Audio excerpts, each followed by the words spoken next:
Yes, guys, you know what time it is. It's your boy Jack here at the Irish Hotspur. David is just feeling a tiny bit sick. He's basically just probably got a bit sick of kind of carrying my ass for kind of the past few weeks. So he basically just decided to have, a bit of a rest, take, maybe a bit of a day off. He's not feeling too well either. So he really just has a good excuse. But I am joined by a bit of an OG panel, you might say here. We have Dermot from Tottenham Gold. We have Kuva99. We have Brian from Tottenham on Tour. Lads, how we doing? I'm going to start with Brian. Maybe not instead go to my right or my left here. I'm actually going to go to the bottom of the panel, show the bottom of the panel maybe a bit of love for once. Brian, how we doing?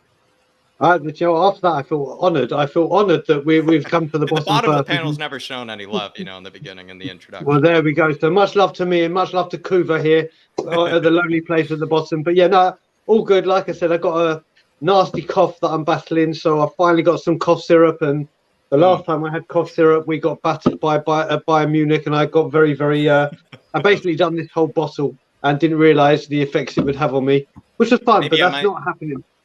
Since I spoiled this earlier, but, since I do kind of have this OG panel here, we are going to have a bit of the extra time, because, we have, some news regarding Jed Spence. But let's be fair, everybody, like we've known about this news, I don't know, for the past half a year. I don't really know how long it's been. But we are going to, kind of, do a bit of the news, have everybody sort of discussion on that kind of stuff, do a bit of those debate discussion questions that I know this channel, is really kind of known for. Finish off with a bit of extra time, which I think is always a bit more laughable, kind of a bit more kind of comedy-esque, which I think we also have a good panel for here as well. And then might even include maybe, if Brian wants to, maybe share that sort of Bayern Munich story that he has as well. But Kuva99, how we doing, my man?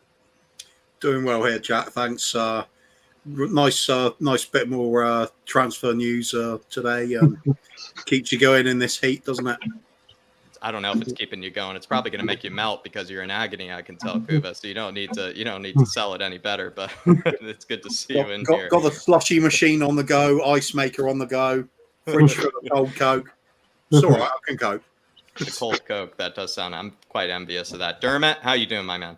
I'm doing very well. Enjoying the sun here in the sunny southeast of Ireland and just chilling out to Sanchez's performance yesterday. I mean, what a performance! I mean, he was trying to do an audition for Jackie Chan. He won. He got the part for the next Kung Fu film. So, chilling out and relaxing.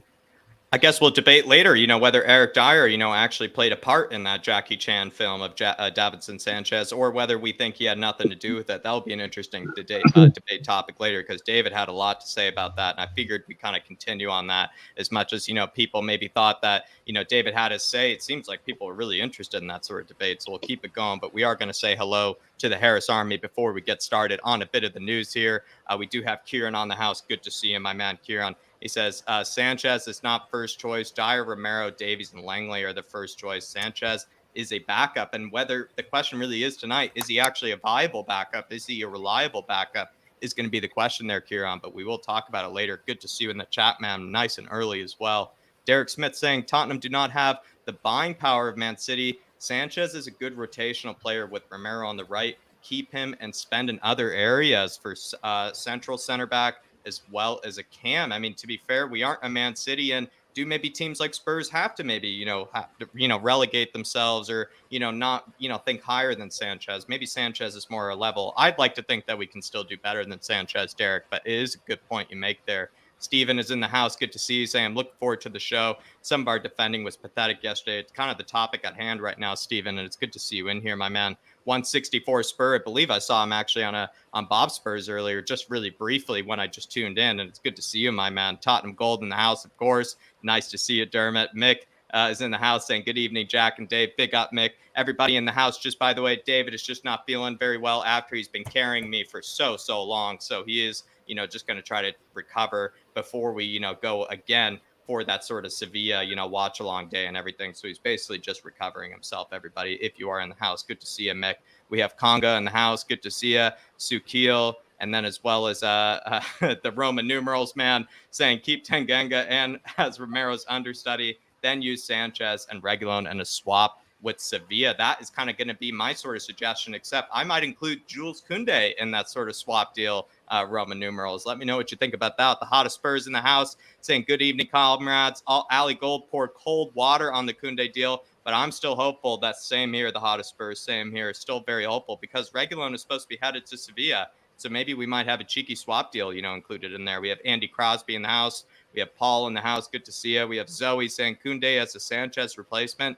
Who would say no? Probably, I really feel like nobody would say no. But just to go against the Sanchez sort of argument, Sanchez is kind of the best player, I think, in the air in our entire team, I would say. I don't really rate Eric Dyer's ability in the air. Romero, despite being an absolute god, his only kind of weakness might be his aerial ability, you could say.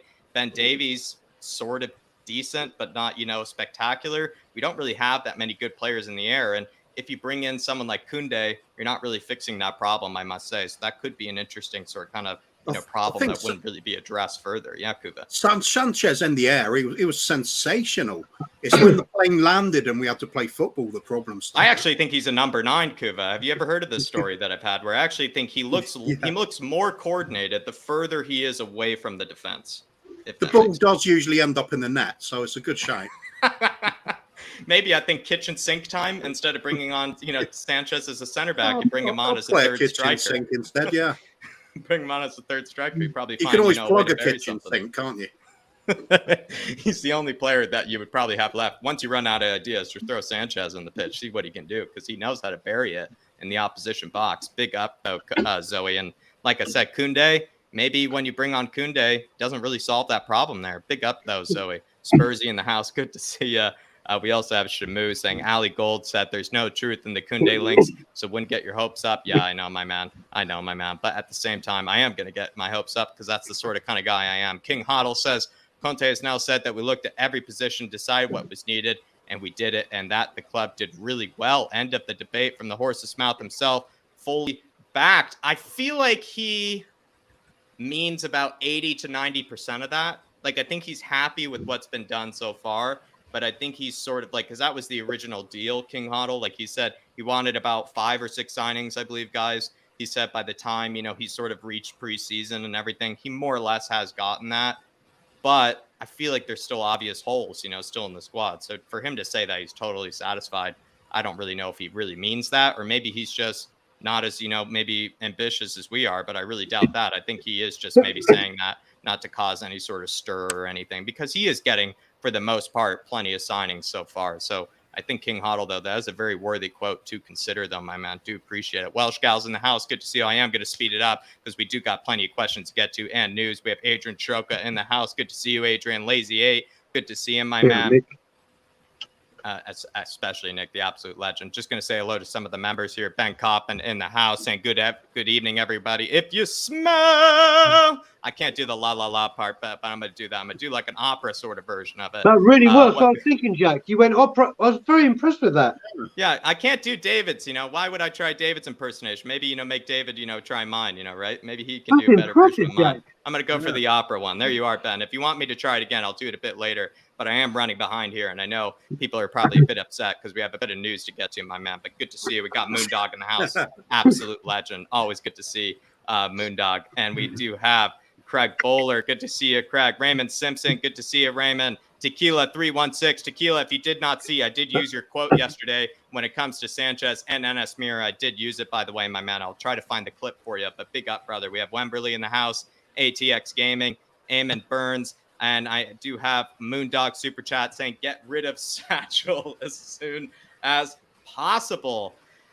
This is sort of the thing, though, Moondog, is that when David and I were first doing, those sort of kind of keep loan sells, we put Sanchez up and people are like, guys, like Sanchez is really the last of our problems. Like, can you really say, like, get rid of Sanchez? Like, in an ideal world, you get rid of Sanchez, but, maybe he's not really, like a real priority to get rid of. After yesterday's performance, honestly, Moondog, you sort of kind of realize, like, Sanchez, he's probably only best at a right-sided center back. Can he even play through the middle as a center back? I'm not really fully confident or really sure. So I'm starting to think at this stage, no matter what you really sell Sanchez for, perhaps you could get a better replacement for about 15 to 20 million. But I could be totally wrong, and we are going to debate that later, Moondog. So don't you worry, my man. But it is good to see you in the house. We do have Dark Sun G as well saying, can't wait for tomorrow's match versus Sevilla. Also, I hope White and Hill and Sarr play well. I also hope for a Richarlison goal and maybe a Skip or Bentancur goal as well. Dark Sun G's already getting in with his goal predictions, and he wants to see kind of the newer players as well grab a goal. I must say, Darks and G, I was kind of happy with most of kind of the younger players' performances. I think Troy Parrott may be the one that looked a bit nervous, I must say, but I think, Sarr, when I looked at him, I was like still surprised that the kid is 19. You can kind of see how that guy can maybe have a spot in like a Harry Winks kind of role in the squad. Harvey White did well with the 16 minutes that he had.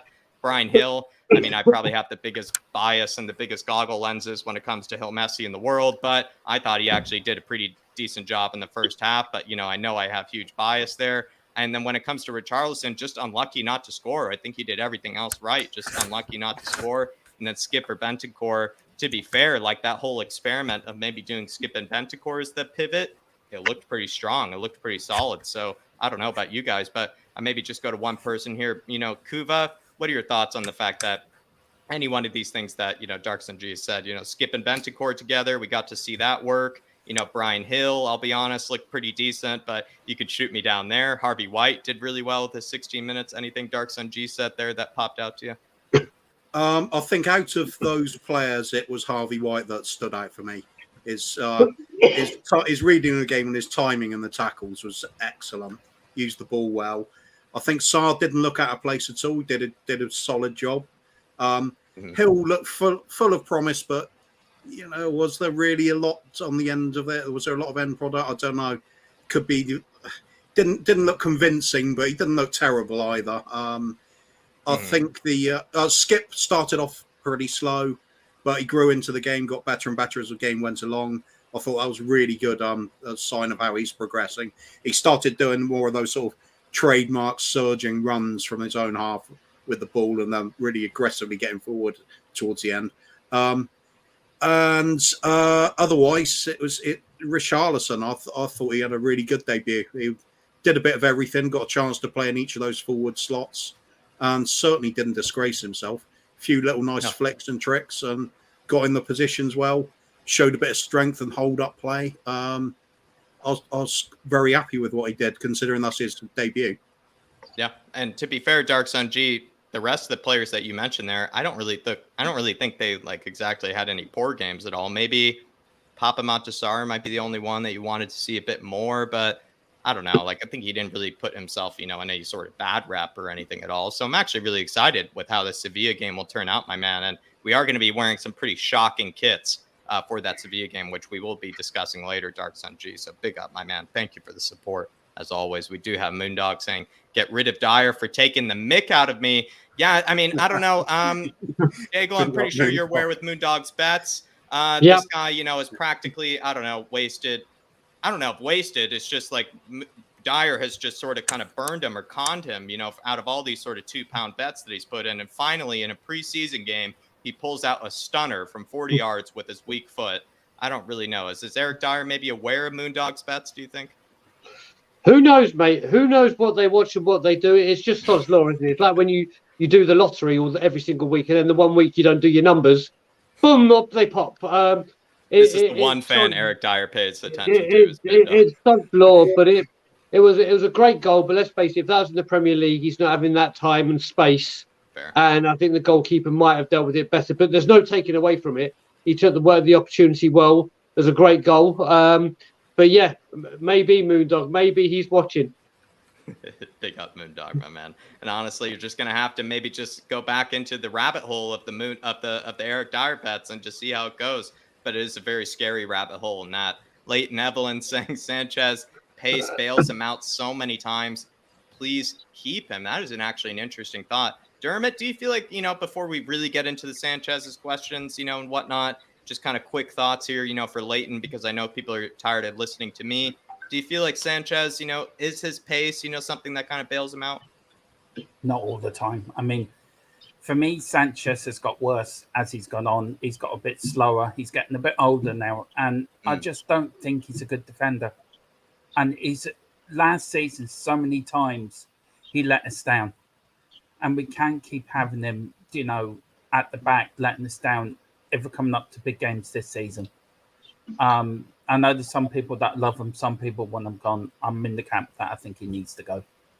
But I respect Leighton's super chat. His pace sometimes gets him out of trouble, but not all the time. Can I just add to that very, very quickly? Absolutely, I know we're going to Brian. get deep. I know we're going to get deeply into it. Listen, I think Leighton wants this. Leighton wants this. He wants someone to defend his point here, or go against. I have always stuck by Sanchez, and I think there is a player there. Now, listen, the thing with Sanchez is, whereas other players need to have a run of games to get some form and consistency going, that's the exact opposite with Sanchez. He starts off on fire, and the more he plays, he then starts making mistakes. When It's like a people blue say, flame. when people say he let us down, yes, don't get me wrong, he has made some big mistakes. Defenders make mistakes. Strikers miss open goals. He started the season under Nuno like we have 3 clean sheets back to back in the first 3 games, and he did blinding. Then he started doing bad again, but then he came in when Romero got injured. When we had the filth, we had Burnley, we had Norwich to get Champions League football, and again there was 3 clean sheets. Don't get me wrong, I'm not saying Sanchez was the one that got the 6 clean sheets. It's all down to Sanchez. But I agree, we need an upgrade on him. We need an upgrade because he cannot be trusted over a long run of games. But in short bursts, like if he comes on for a Carabao Cup, he comes on for an FA Cup, so he can relieve the pressure off of a Lenglet, off of a Romero, off of a Dyer, or whoever may came in. Listen, if we can get a decent enough off of Sanchez, don't get me wrong, I've always said you upgrade. But I think to have him gone, I still think in spurts, in little 3-4 games, he can do more than a job for us. But he cannot, and I repeat, he cannot do it. Like if we get an injury for 3 months, he cannot play the whole 3 months. That's when he's a liability. To be fair, though, Brian, this is sort of kind of the take that I was looking for yesterday, because David, I think, was making some very valid points, but it was, kind of a bit, saturated by, the most recent performance by Sanchez. And I think we need to sort of understand what sort of role does Sanchez actually offer. And I know we'll get into that later, but I actually think that was a really good point there made, Brian. Big up, Leighton Evelyn, my man. Good to see you in the chat as well. Ben Kaufman said, Paul Stewart wants you to 224, like the stream. Big up, Ben. And honestly, might as well do it again since he put in the super chat. If you can smell what the cow is cooking. Big up, Ben. Big up, my man. That's what I can do. That's the best I can give you there, Ben. And hopefully you let me know if you like that one actually more than David's, because I would love if you did say that. You don't need to cater to me, though. You don't need to cater to me. David's. Well, we'd need to go compare. Audio recordings, put them up, upload audio recordings and compare them. But, don't need to cater to me there, Ben. Bobby K in the chat saying Dyer is a god. Big K, hello from 3 Spurs boys. We do have plenty of Dyer fans, and rightfully so, because Dyer is somebody that did kind of lead us into top 4 and is even sort of kind of buddies with Romero. A lot of people seem to kind of see Dyer as sort of a focal figure. As much as we kind of don't want to rate him as a defender, you can't take away, some of his off the pitch and as well as kind of on the pitch sort of leadership abilities. And I know definitely plenty of the people in the Bobby K family feel the same way. Big up Bobby K and big up 3 Spurs boys. Great channel. Dark Sun G lastly says, I want to see Lamela versus Hill. That will be fun to watch. Will we see maybe if Lamela and Hill are on the same time? I don't know. Lamela, could he actually be targeting Hill? Kuva, I think this is the perfect person to ask. Lamela, I think we're fully capable of knowing that this guy is actually capable of evil on the pitch. He is capable of full shithousery. Will he target our little precious Hill Messi? No, it's a preseason. I think Lamela has it in him though in a preseason. He has it in him. He does, but I've happened to think he's still got some affection for our club. So it's the one game he holds it back. Yeah, I think he'll hold back. Besides Hill, he's just he's too little and innocent, isn't he? You couldn't go and hurt him, could you?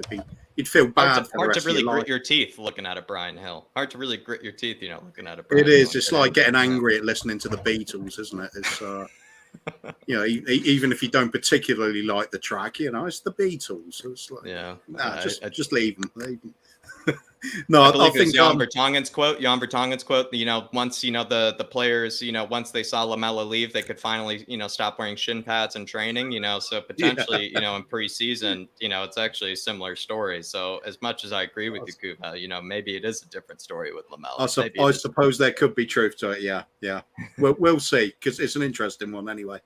It is an interesting one. Big up Dark Sun G, my man. And honestly, that's what I could tell you is that maybe Lamella coming back, against his own club, he'll maybe hold back a bit. But has Lamella ever held back? I'm not really sure. But everybody, perhaps he provokes the big Brazil against Argentina big pitch fight between both teams. You never know. Honestly, he doesn't even get to play for Argentina anymore. So I feel like he is holding something back, Lamella. So you really can't. Doesn't matter. There's still that element, isn't there, with Charles and Romero? It could pop off at any moment. It's too scary to predict, I must say. But everybody, we are going to move into kind of a bit of a news portion of the show. And then, as always, we're going to do a bit of kind of debate and discussion questions away from kind of the current topic news, just because I think that's what we're always kind of a bit more interested in, or even as panel guests, kind of have a bit more fun, probably doing. But we are going to do a bit of news first. A bit of news that actually has nothing to do with Spurs, and I think will probably make everybody a bit happy, is that Wes the King, who has actually appeared on this channel plenty of times, has actually just officially gotten into university. He told me this today, and pursuing a career in journalism. We've, wanted him at some stage. What I know, he has a very busy life. I think he's handling, a job as well as, going, applying for university and all that stuff. But he is going to, maybe potentially try to produce some sort of Spurs articles or like Spurs, kind of, posts and whatnot. But the man is an absolute legend. He showed up on this channel a few times. So there's the shout out to Wes the King. Everybody congratulate him. He's going to school as well for free. He's going to school as well for free in the US, which is not an easy task. It means you definitely worked your ass off in order to get there as well. So big up Wes the King, my man. Absolute legend. Absolutely. Yeah, I was lucky enough to be on stream with him a couple of times. And, something you're less lucky to do, Kuva, is talk about Jed Spence, a bit more. And as much as this is not as exciting as Wes the King. This is nowhere near as exciting. I've been getting withdrawal symptoms from speaking about Jed Spence. It's been way too long. Let's get into this. It's been way too long since anyone's spoken about this man. All right, here we go, everybody. Fabrizio Romano has tweeted today that Jed Spence, the deal is still in progress. And I think it's been in progress for around half a year. So it is, a bit of a slow sort of, it's almost like it's fermenting, this Jed Spence deal by the looks of it. Talks finally advanced between Tottenham and Middlesbrough. So discussing now on key details and add-ons. Daniel Levy is working on the deal. I have also heard from a few sources as well. Of course, just ones that I've looked up on the internet, nothing substantial. But apparently, Spurs might be able to get a medical done within the next 48 hours, everybody. So according to Fabrizio Romano, as well as Ali Gold and a few sources, that this Jed Spence deal seems to be finally reaching a close. But I must say, especially to you, Brian, and I know, like I said, you're itching to go. The withdrawal symptoms are here.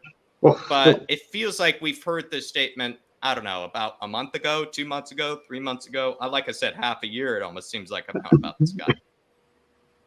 So whenever I tweet about this, or I've seen a tweet about it, I have the same gif that I use. I use the woman from the Titanic where she goes, "It's been 84 years," because this has just gone on and on and on and on and on. I mean, we since the FA Cup, we've wanted him.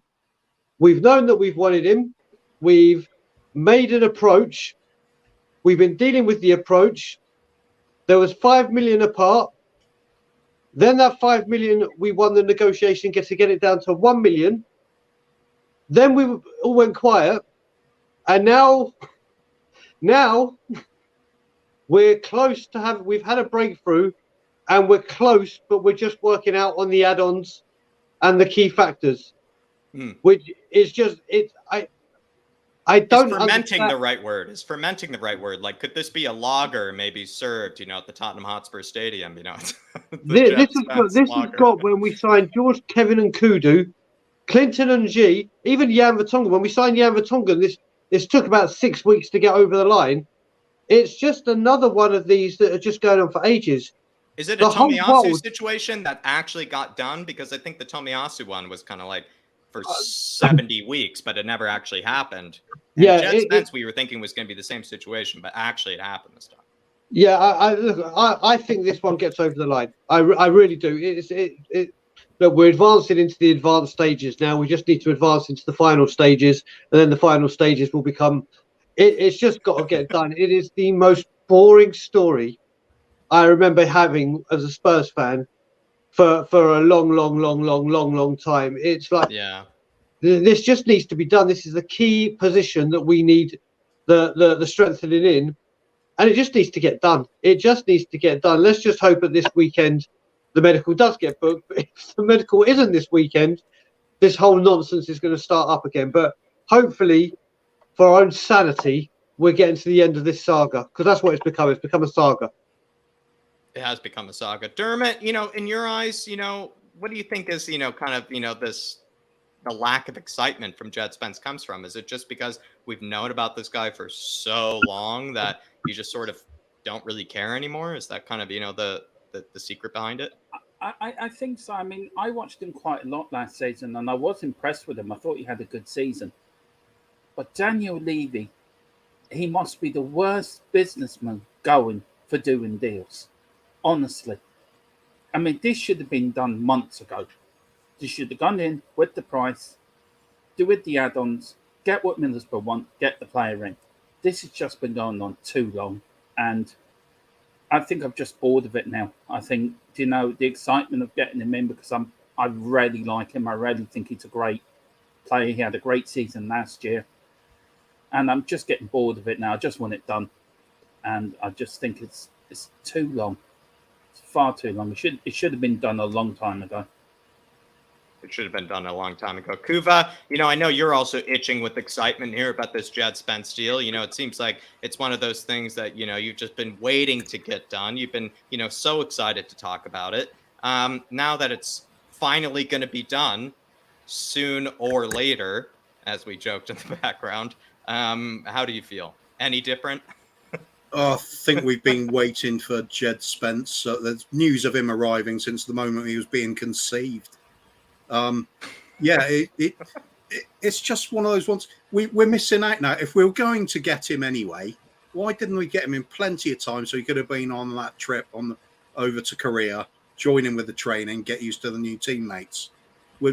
It's a bad use of time. Haggling over a few million, is it?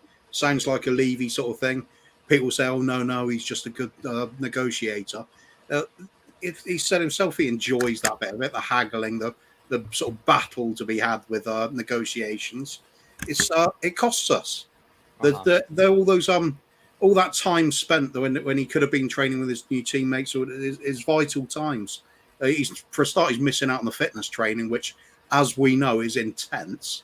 What if he fails the medical as someone and extends it even longer? Yeah, if he might even look at the training and decide to do that on purpose. It's the same as always, though, isn't it?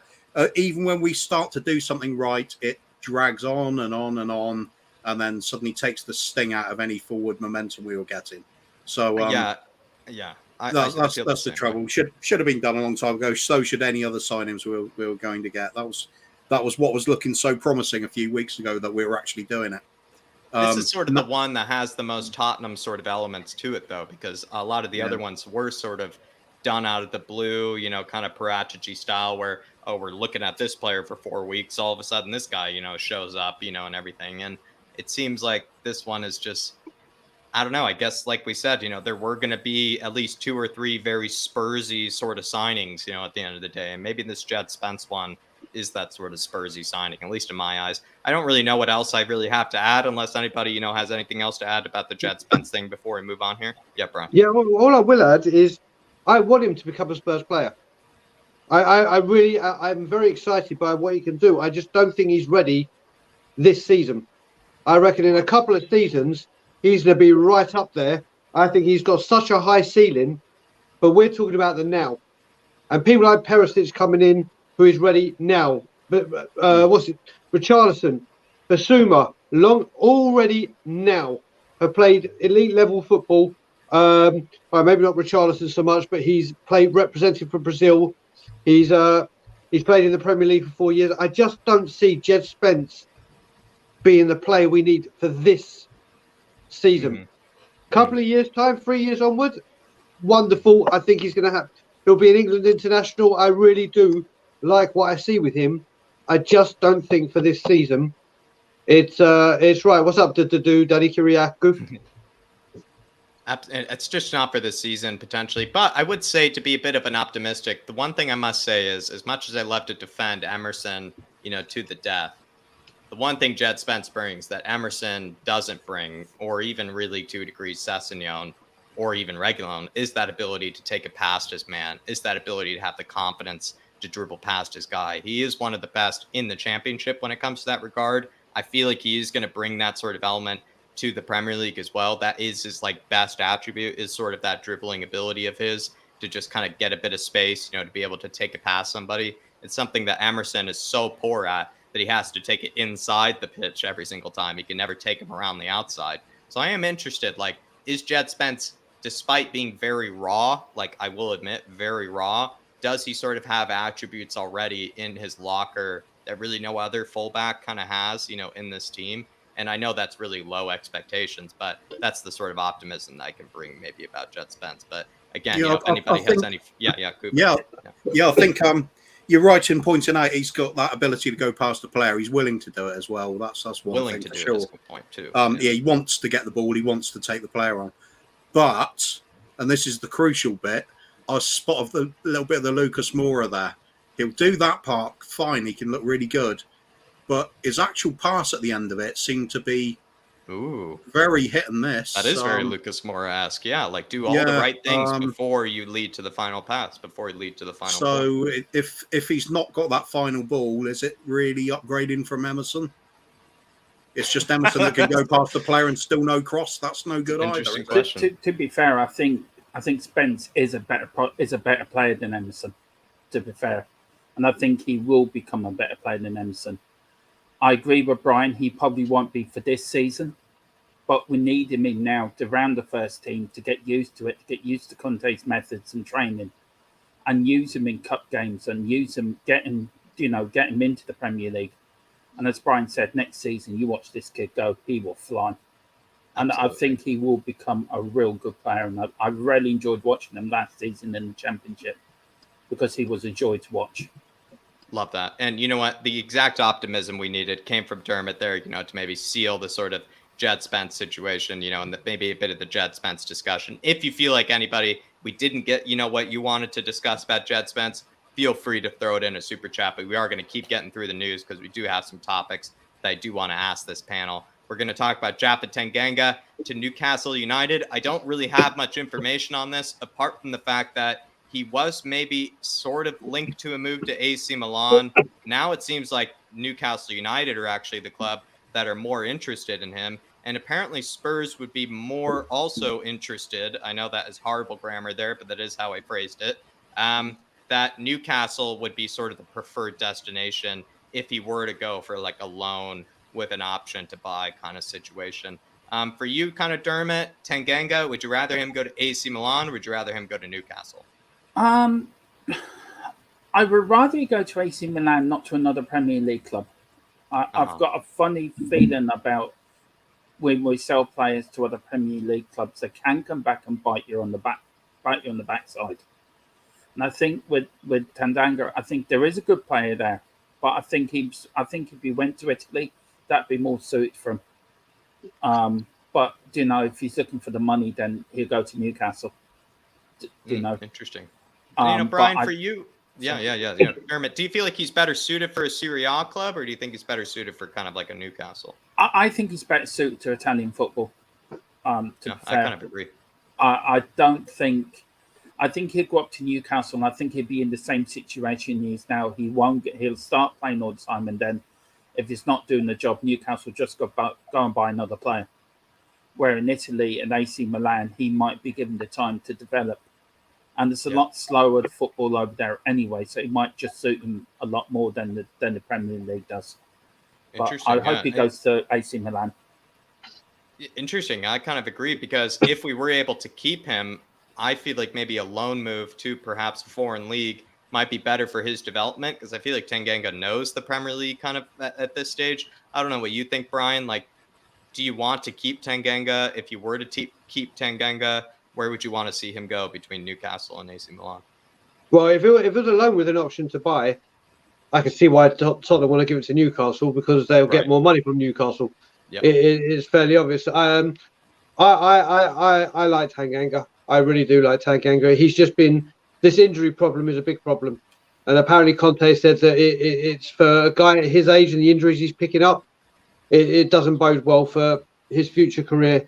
I would want to see him in England. We were talking on David's show, on the fan show last Friday, the new Bournemouth room for him. And I think Bournemouth would suit him to the ground. He goes with Scott Parker, who he trained with in the youth. They play the ball on the floor. They play the right football. It's a lovely little club, Bournemouth. This is the thing. If Japhet Tanganga goes out on loan, he's coming back to a Premier League team, if he's coming back. So I want to keep the players that we think we're keeping regularly playing in the Premiership. Yeah, it'll be wonderful for him to go to Italy and look at the culture, experience something new, and play with in a wonderful stadium and play with the current champions. But if he's coming back to Tottenham, I want him to be having another season under the Premier League under his belt, where he's playing regularly, and I think Newcastle will give it to him.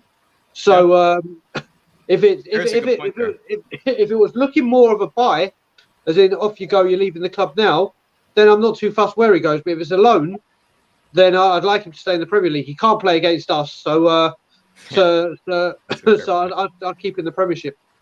He does have a very valuable, sort of homegrown spot. And what I was kind of thinking about too is Tanganga going to be someone that's sort of kind of kept prisoner, at the club because he has the very valuable, homegrown spot that we know we kind of have an issue with at this certain stage.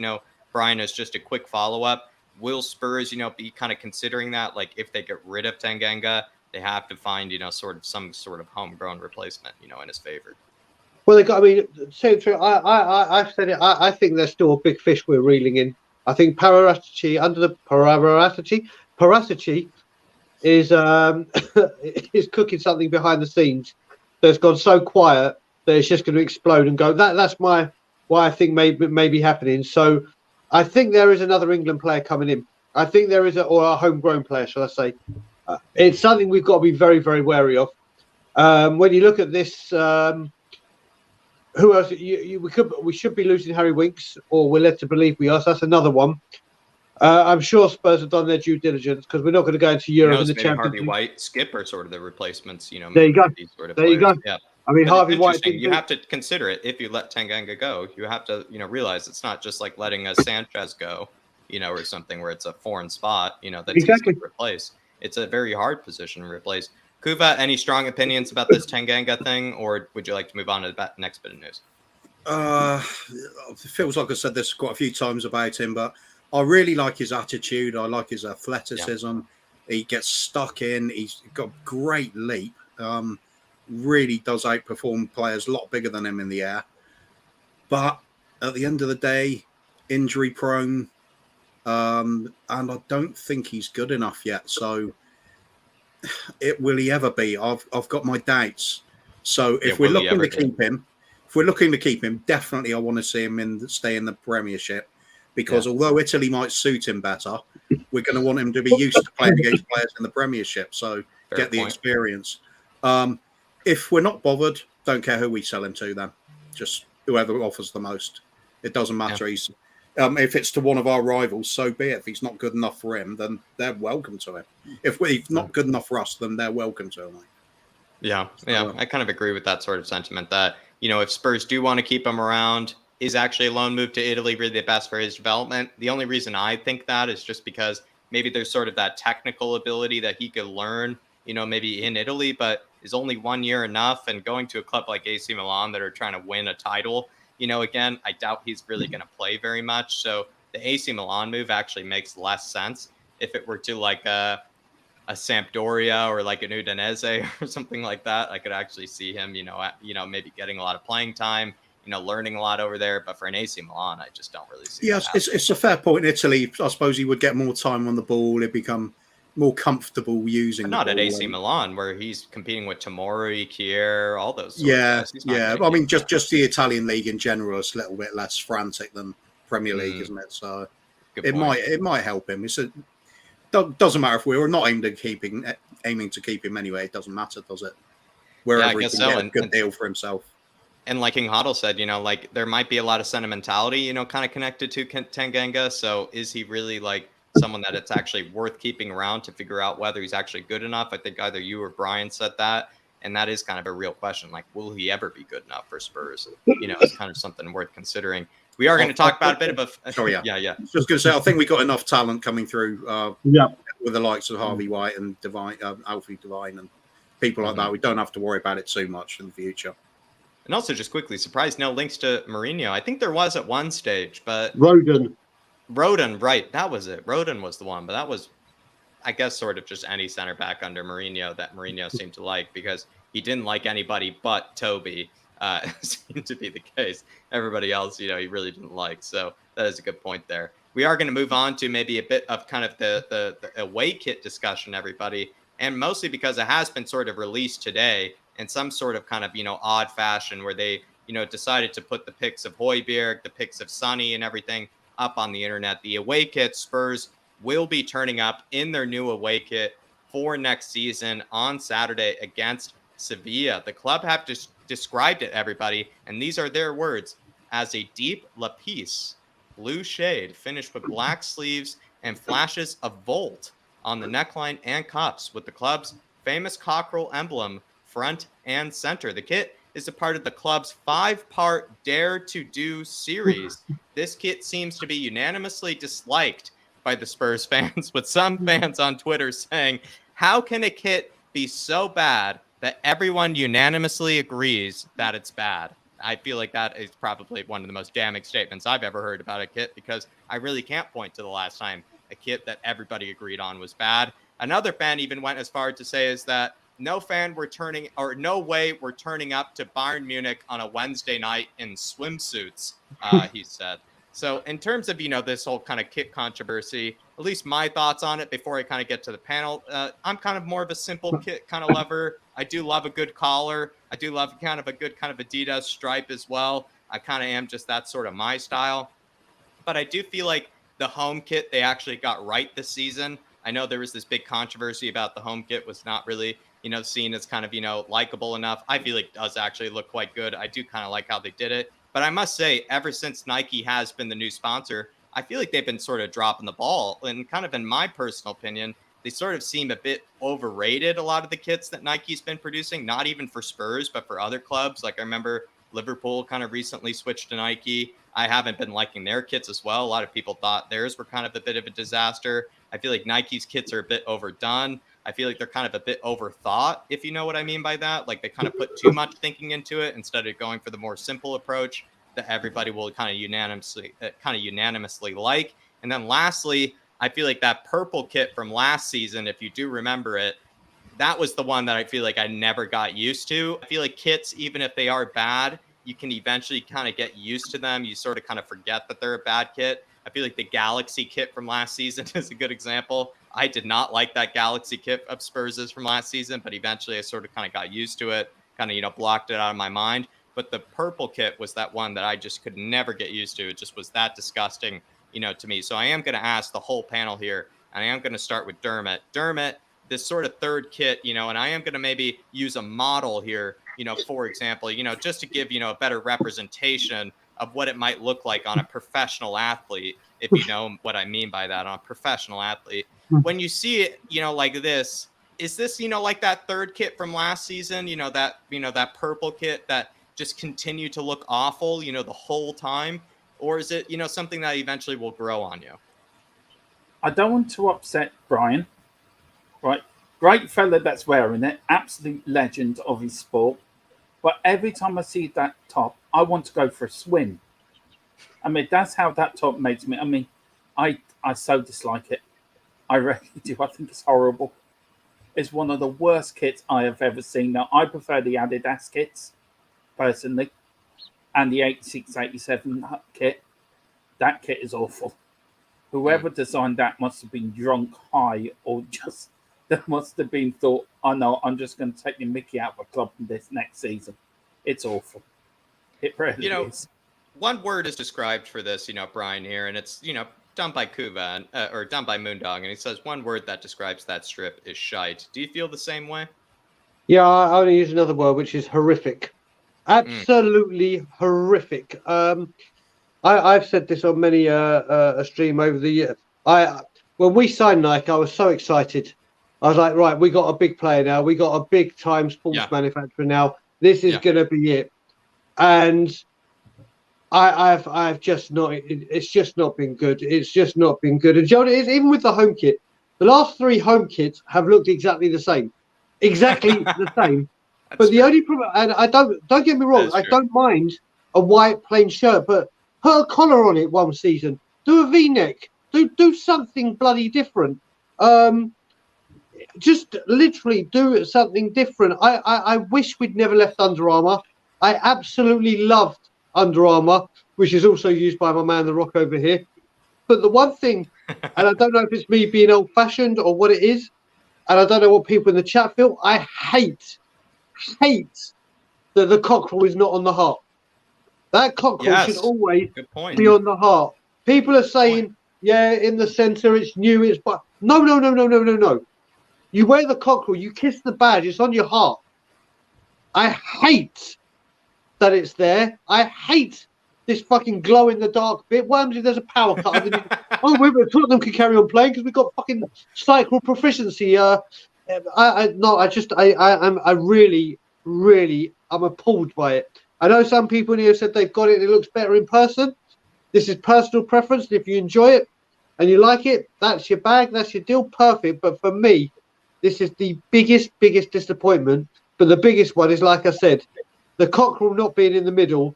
Not being on the heart and being in the middle is disgusting. Zoe, as well as a lot of legends of the Harris Army, think that Under Armour need to come back. Brian. So I think they feel the same way here. Dermot, seems like you want to say something, so might as well respond. The last time it was in the centre, I must say we were pretty successful with it back in the early 80s, and that's when we had it on the early 80s kits. I agree with Brian; it should be on the heart. It really should be, but I think in the centre we were successful with that when that badge was there. So I'm hoping. You want to go back to Under Armour, Dermot? If you had the choice right now, would you go back to Under Armour? No, I'll go back to Adidas. I used to love the Adidas kits. I loved them. They were my favourite kits. And the one we did in 86, 87, Kuvano's the one with the stripes at the top. Hummel ones. Hummel were sick. Yeah, the Hummel ones were sick. I am an Adidas man myself as well, but I was kind of like Brian, where it's like Nike. You're kind of like, those are the big dogs. Those are like the creme de la creme when it comes to kind of the reputation, and I feel like they've just been bottling it. So. Kuva, any thoughts on these kits here? Yeah, Dermot, yeah. So as Brian said, you expect a massive manufacturer to make decent kits. As Brian said, a collar or a V-neck or something different. It's just, he's right about the home kits. They've been the same every season. And it's like the Liverpool kits, you said yourself, Jack, they're not very good. So, there's no imagination in when they're designing these kits. I believe. I think they're dropping the ball with everybody, Nike. I just feel like just somebody who they're hiring is just not doing a very good job. But Kuba, thoughts on these Nike kits? Because like I said, just to read these quotes again here, everybody, no way we're turning up to Bayern Munich on a Wednesday night in swimsuits. Do you feel that sort of way, Kuba? Well, let's look at the positives here. Look at the colouring of the sponsor name. It's white instead of red. That's an improvement. Secondly, you lot are just not seeing the bigger picture there. Here, this is ideal. Think about the name and numbers that can go on the back. Scuba 99. It's perfect, mate.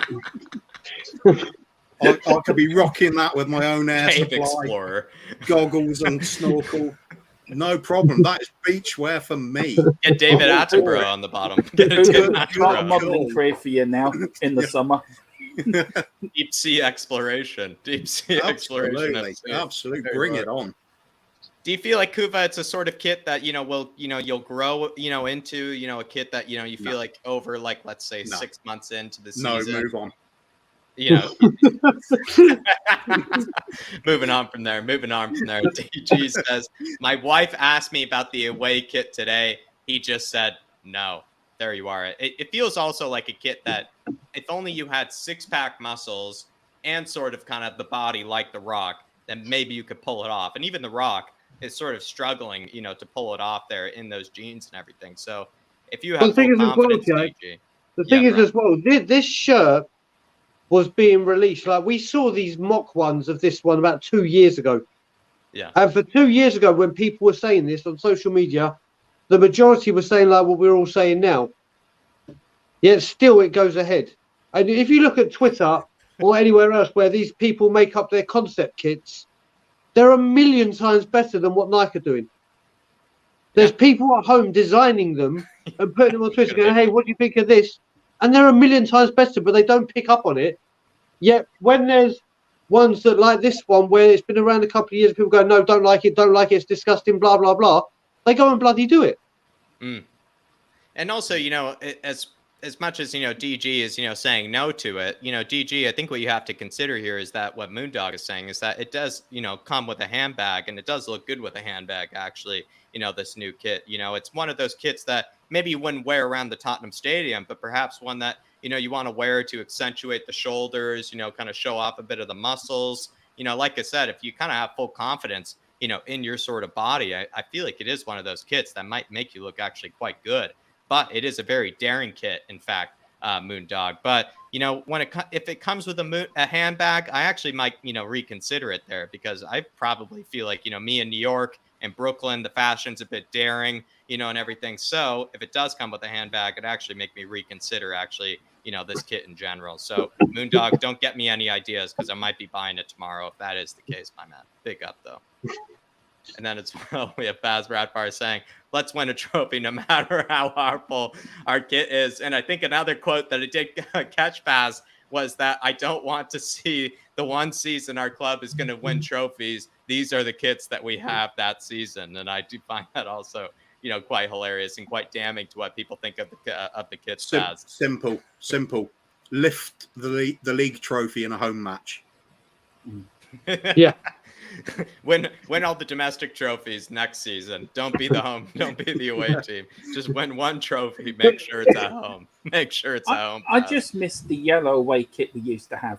That was my favorite away kit, the whole yellow kit. For me, that was, we've gone away from that. We should go back to that, because that was a great kit. For me, my favorite ever. It's before my time. It's the sort of thick kit you'd see Jimmy Greaves wearing, just plain white. Cockerel on the chest. That's it. Just no frills at all. It's just brilliant. Some people are even saying, imagine accepting silverware in that shirt. It really is. You'd be taking the medal and running quickly down the tunnel just to get changed. You just turn off the cameras, I guess. Bob Spur TV is saying, my bestie Richie would look good at anything. Is it just Flend, or is it, am I forgetting? It's in between us. My friend. Bob Spur, I feel like, I feel the same way actually with Sonny, to a degree. Like, Sonny is probably the perfect person to put these atrocious kits in, because the guy already has experiencing, kind of modeling. The guy has the best hair, you might say, in the whole team. So they're probably, the whole reason they're getting away with these kits is because they have players like Sonny, modeling the kits, which is just, kind of false advertising, because nobody's able to look that good in these sort of kits. So if you ask me, Bob Spur, I feel like Richarlison, Sonny, maybe like an Emerson, they're kind of, selling, the fact that these kits look good, when in actuality they don't. So I don't know, my man. But Richarlison, the R9 in that home kit just looks absolutely sexy. So I do agree with you there. At least in the home kit, he looks so good, my man. Big up, Bob Spur.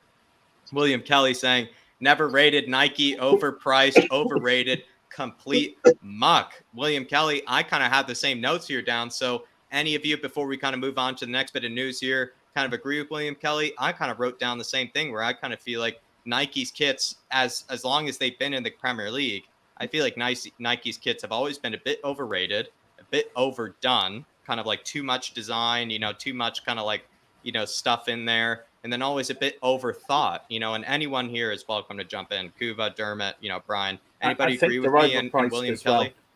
Yeah, I think they're overpriced as well. I mean, do you think does Nike actually have like an extra price on it? Is there an extra £10 or something in it because it's Nike?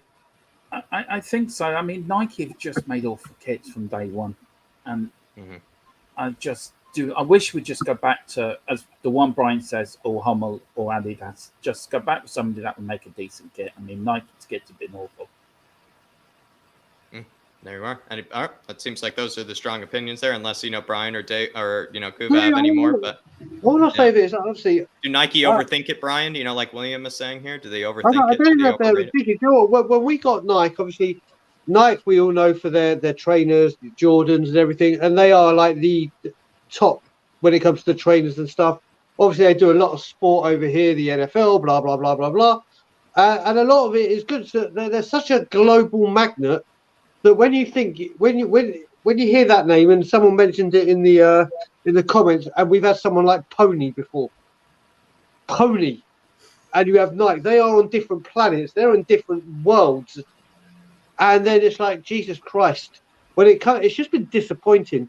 And like you said, I haven't really paid a lot of attention to the deals they have in football in general, but recently I have, and their kits, it's like they just have one big block lot, and they go, right, that'll be this one, that'll be Tottenham, that'll be Liverpool, that'll be. There's no thought process. There's just it's just so disappointing. It's so disappointing because when you think of the giant that Nike is, you would have thought style and class was part of their mantra, and it's just not been. It's what they're apparently paid. It's what we pay for is the style and the class and the mantra. Of exactly, we haven't got it. Delivered. They haven't delivered. And William Kelly, I feel the same way, my man. Appreciate all the support, everybody. And honestly, I didn't thought we'd get that much engagement on the third kits, but it was probably some of the most engagement we got with the news. Shows how much people think about Jed Spence. Is that the new away kits are the ones that people seem really engaged with there. But we are going to keep moving on.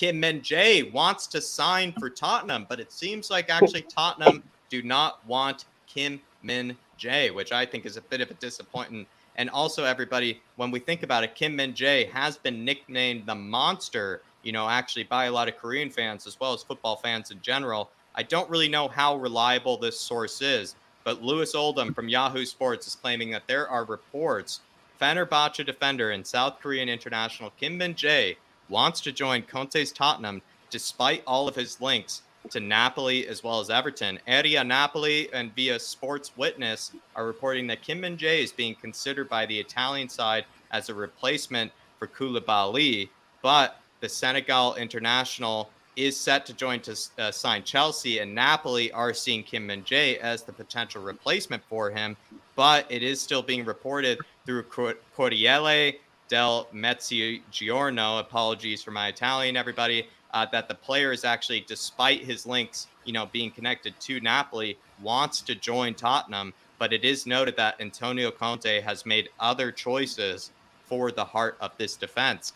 Fenerbahce are clear that they want at least 18 million, which is the exit release clause, to be paid for the player this summer. Personally, I actually would like this signing. I think he'd actually be excellent competition for Eric Dyer. I don't think we need to bring in sort of I don't know, because I feel like Min-jae is someone that, at least to my eyes, from what I've seen of him, he does seem to be really, really highly rated by Korean fans. He seems to have a great season over in Turkey. And I know maybe Turkey is not seen as most competitive leagues, but he was already highly rated when he came from the Chinese league, went to the Turkish league, seemed to have a great job over there, and is already being looked at by huge clubs as actually, a potential replacement for huge center backs. I think even Spalletti actually had personal words to say about Min-jae, and he even said that he sort of sees him as an ideal replacement for Kalidou Koulibaly if he were to leave Napoli, which I think is actually pretty high praise. And that came from the Napoli manager himself. So if you do have any sort of doubts about the player, the fact that maybe clubs like Napoli seem to see him as sort of like a replacement for one of their most iconic center backs of the last 5 or 6 years, I think that it maybe does show that, this Korean international is a real talent. He's more or less seen as kind of the second or third most important player in that South Korean national team. I don't really think I need to say this, but it kind of goes without saying. Also, the commercial incentive of maybe getting in another, kind of huge Korean talent certainly could sort of kind of continue on. Maybe the era that we've had. Do we have a Korean talent already? But maybe, who knows? Might as well double up, Kuva. Might as well double down now. But, I think the reason being is it's kind of the last of my points, Kuva, that it kind of goes without saying maybe, is that like if someone like a Daniel Levy were incentivized by this sort of, purchase, I could see him wanting it. But I don't know, like, what is everybody else's thoughts on that? Kuva, Min-jae, he seems to be identified by every other club that wants to sign him, but Spurs supposedly might not actually want him. For me, this is, I'm trying to think of a good phrase for it. Phone book journalism. Grab the phone book, flick through the pages, stop at a page, have a look at a name, Google it to see which player you can come up with. there's a transfer rumor about him all of a sudden. I mean, who was it? There was somebody ridiculous, Yahoo Sports or something, was it? And they're saying that there's other reports claiming, they can't even say who they are. It's like it's Chinese whispers by the time they're even saying it. It's pointless. It's the obvious link between Kim Min-jae and Sonny. That's all there is to it. I can't see any other truth in this at all. I don't either. A lot of people are saying he's going to Rennes, but from what I've seen from it, when I at least last looked up, when I looked up online, it still says Napoli and Everton are kind of the main sign. But a lot of people are saying he's going to Rennes. Any thoughts on Koulibaly here? Dermot or Brian, you don't need to have strong opinions, or I can completely move on from here. But he is sort of seen as someone that wants to sign for Spurs, but maybe Spurs don't want him. If he's better than Sanchez, get him. I don't know much about him. But if he's better than Sanchez, get him in. Anything's better than what we've got at the moment, and we need a centre back. If he's wanted by Rennes and Napoli as well are after him, is that what you've said as well, Jack? I think then he must be a decent player. But the Turkish league isn't the best in the world, and as Kuva said, it's just phone book journalism, really. I mean, it's like somebody's woke up in the morning and decided, I'm going to put that player at that club to see what happens. So all I'll say about Kim Min-jae look good in the new kit. Would he look good in the scuba diving kit on top of your, Kim Min-jae, opinion, Brian? Dual wield question here. Would he look good in the new kit?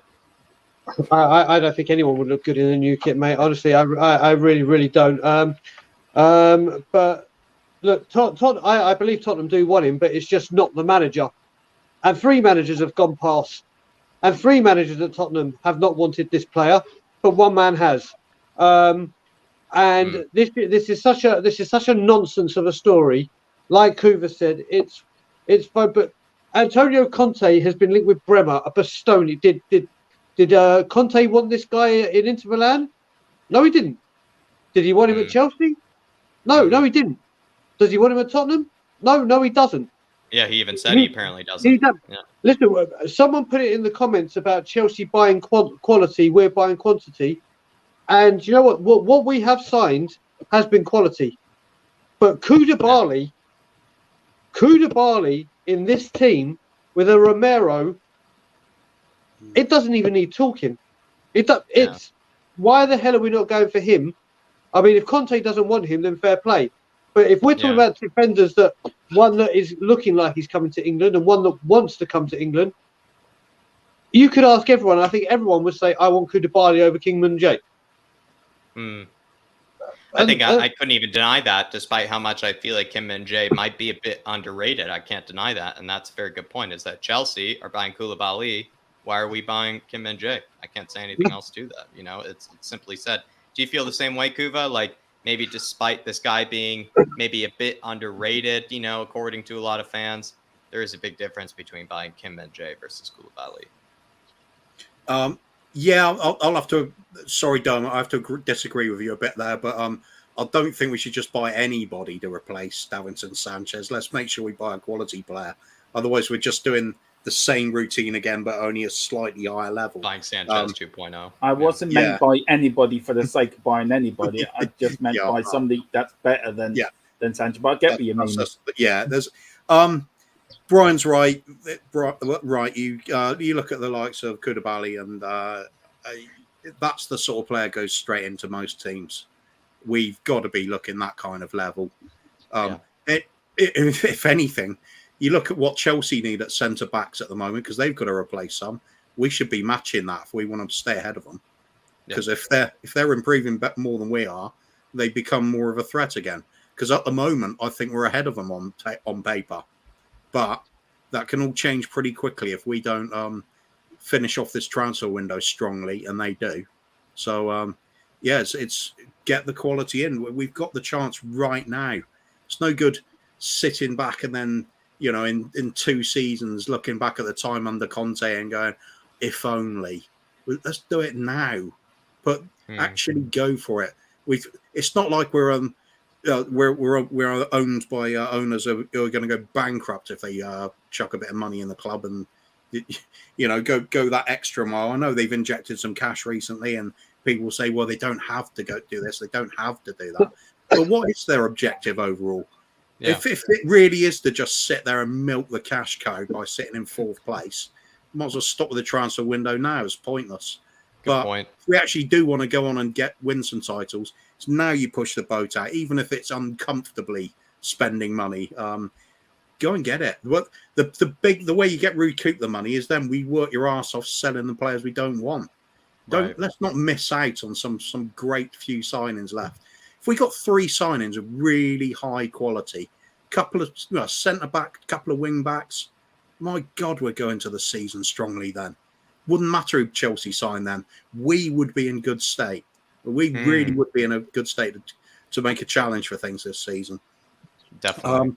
So, yeah, I don't think Kim and Jay's the answer, and I think we need to... as much as I want to defend him, I agree. As much as I want to defend, that sort of signing, I agree. I don't think Min-jae is the answer, considering what we're actually going for. The one thing I think he would offer is perhaps, a bit of that aerial ability and a bit of that physical ability that I think we're kind of looking for, because the reason we're looking at maybe a Bremer, an Ndika, these sort of players is because they have that sort of, physical prowess, other center backs. Kim Min-jae offers that, but it's not exactly proven, at the highest level. So there is a huge risk in it that maybe he doesn't really offer any sort of competition to Dyer that's actually really worth it. Because what we want is, I think someone put this in the comments, which is a great, comment, saying we don't want competition for Sanchez. We want competition, for Dyer. And if it feels like Kim Min-jae is more competition for Sanchez than he really is for Eric Dyer, not really sure what sort of, signing that is. But I think he would be better than Sanchez. I think he'd be way better than Sanchez.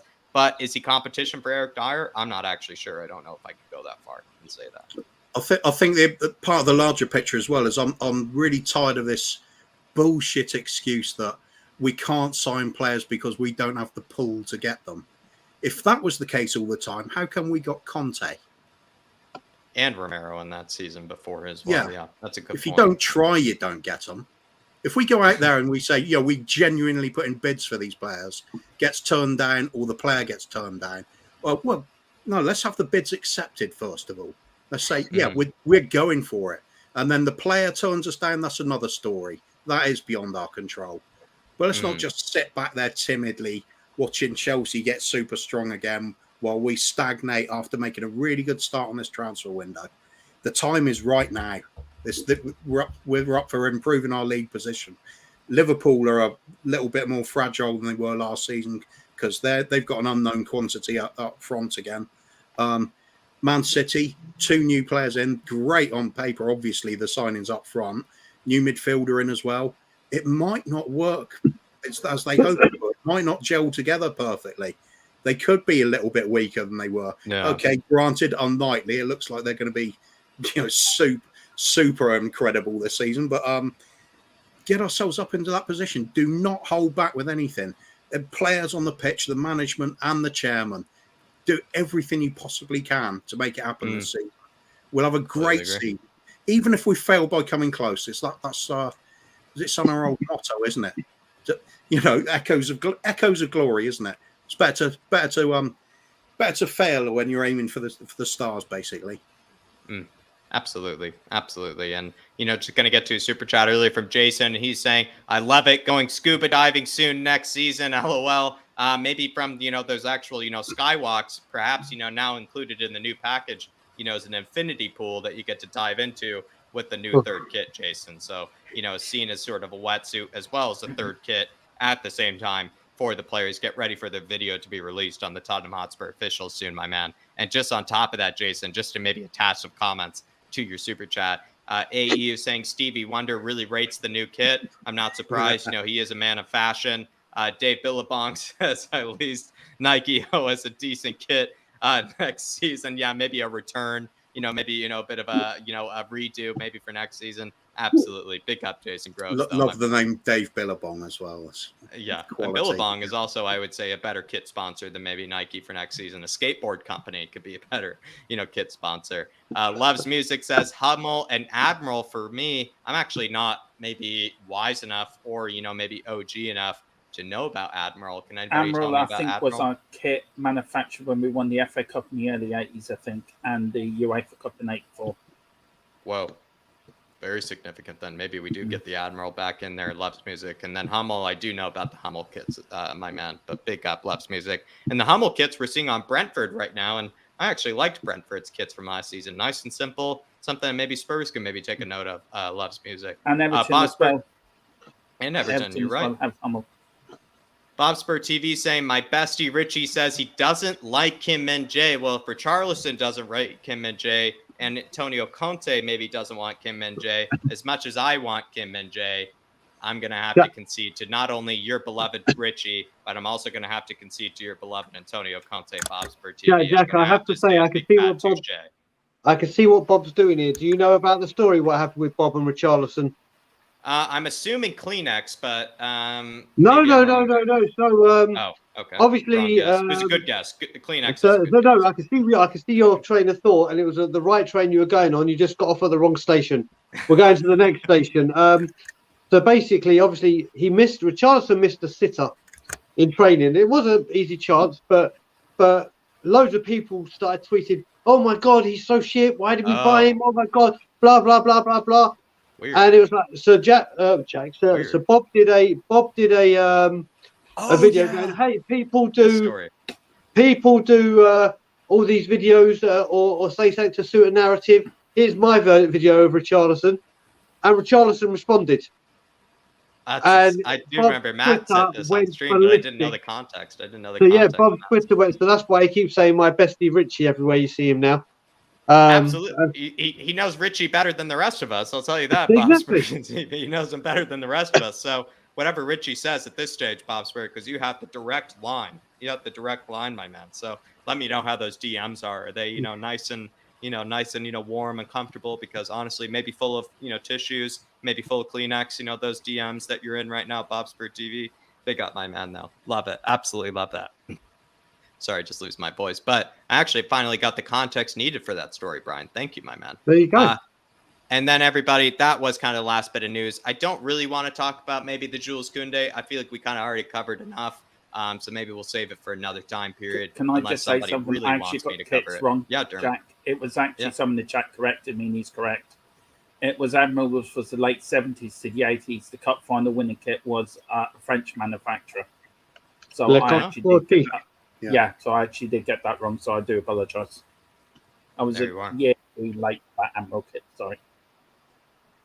Well, everybody, we're going to move into kind of a bit of the debate show kind of questions. And as much as I know we kind of are dreading maybe, kind of talking about the signing of Jed Spence, I think what we could talk about is the impact of the signing of Jed Spence. And I do think this is a worthwhile question to consider. With Jed Spence coming in, do you think Spurs will now sell Doherty or Emerson or keep both? Before I kind of get into my next little thoughts here, I'm not going to really drown it out with a 2-minute question here or anything. So Kuva, now that we are going to sign Jed Spence in the next sooner or later 48 hours, who will likely go? Is it going to be Doherty? Is it going to be Emerson? Is it going to be one of the other? Is it going to be neither?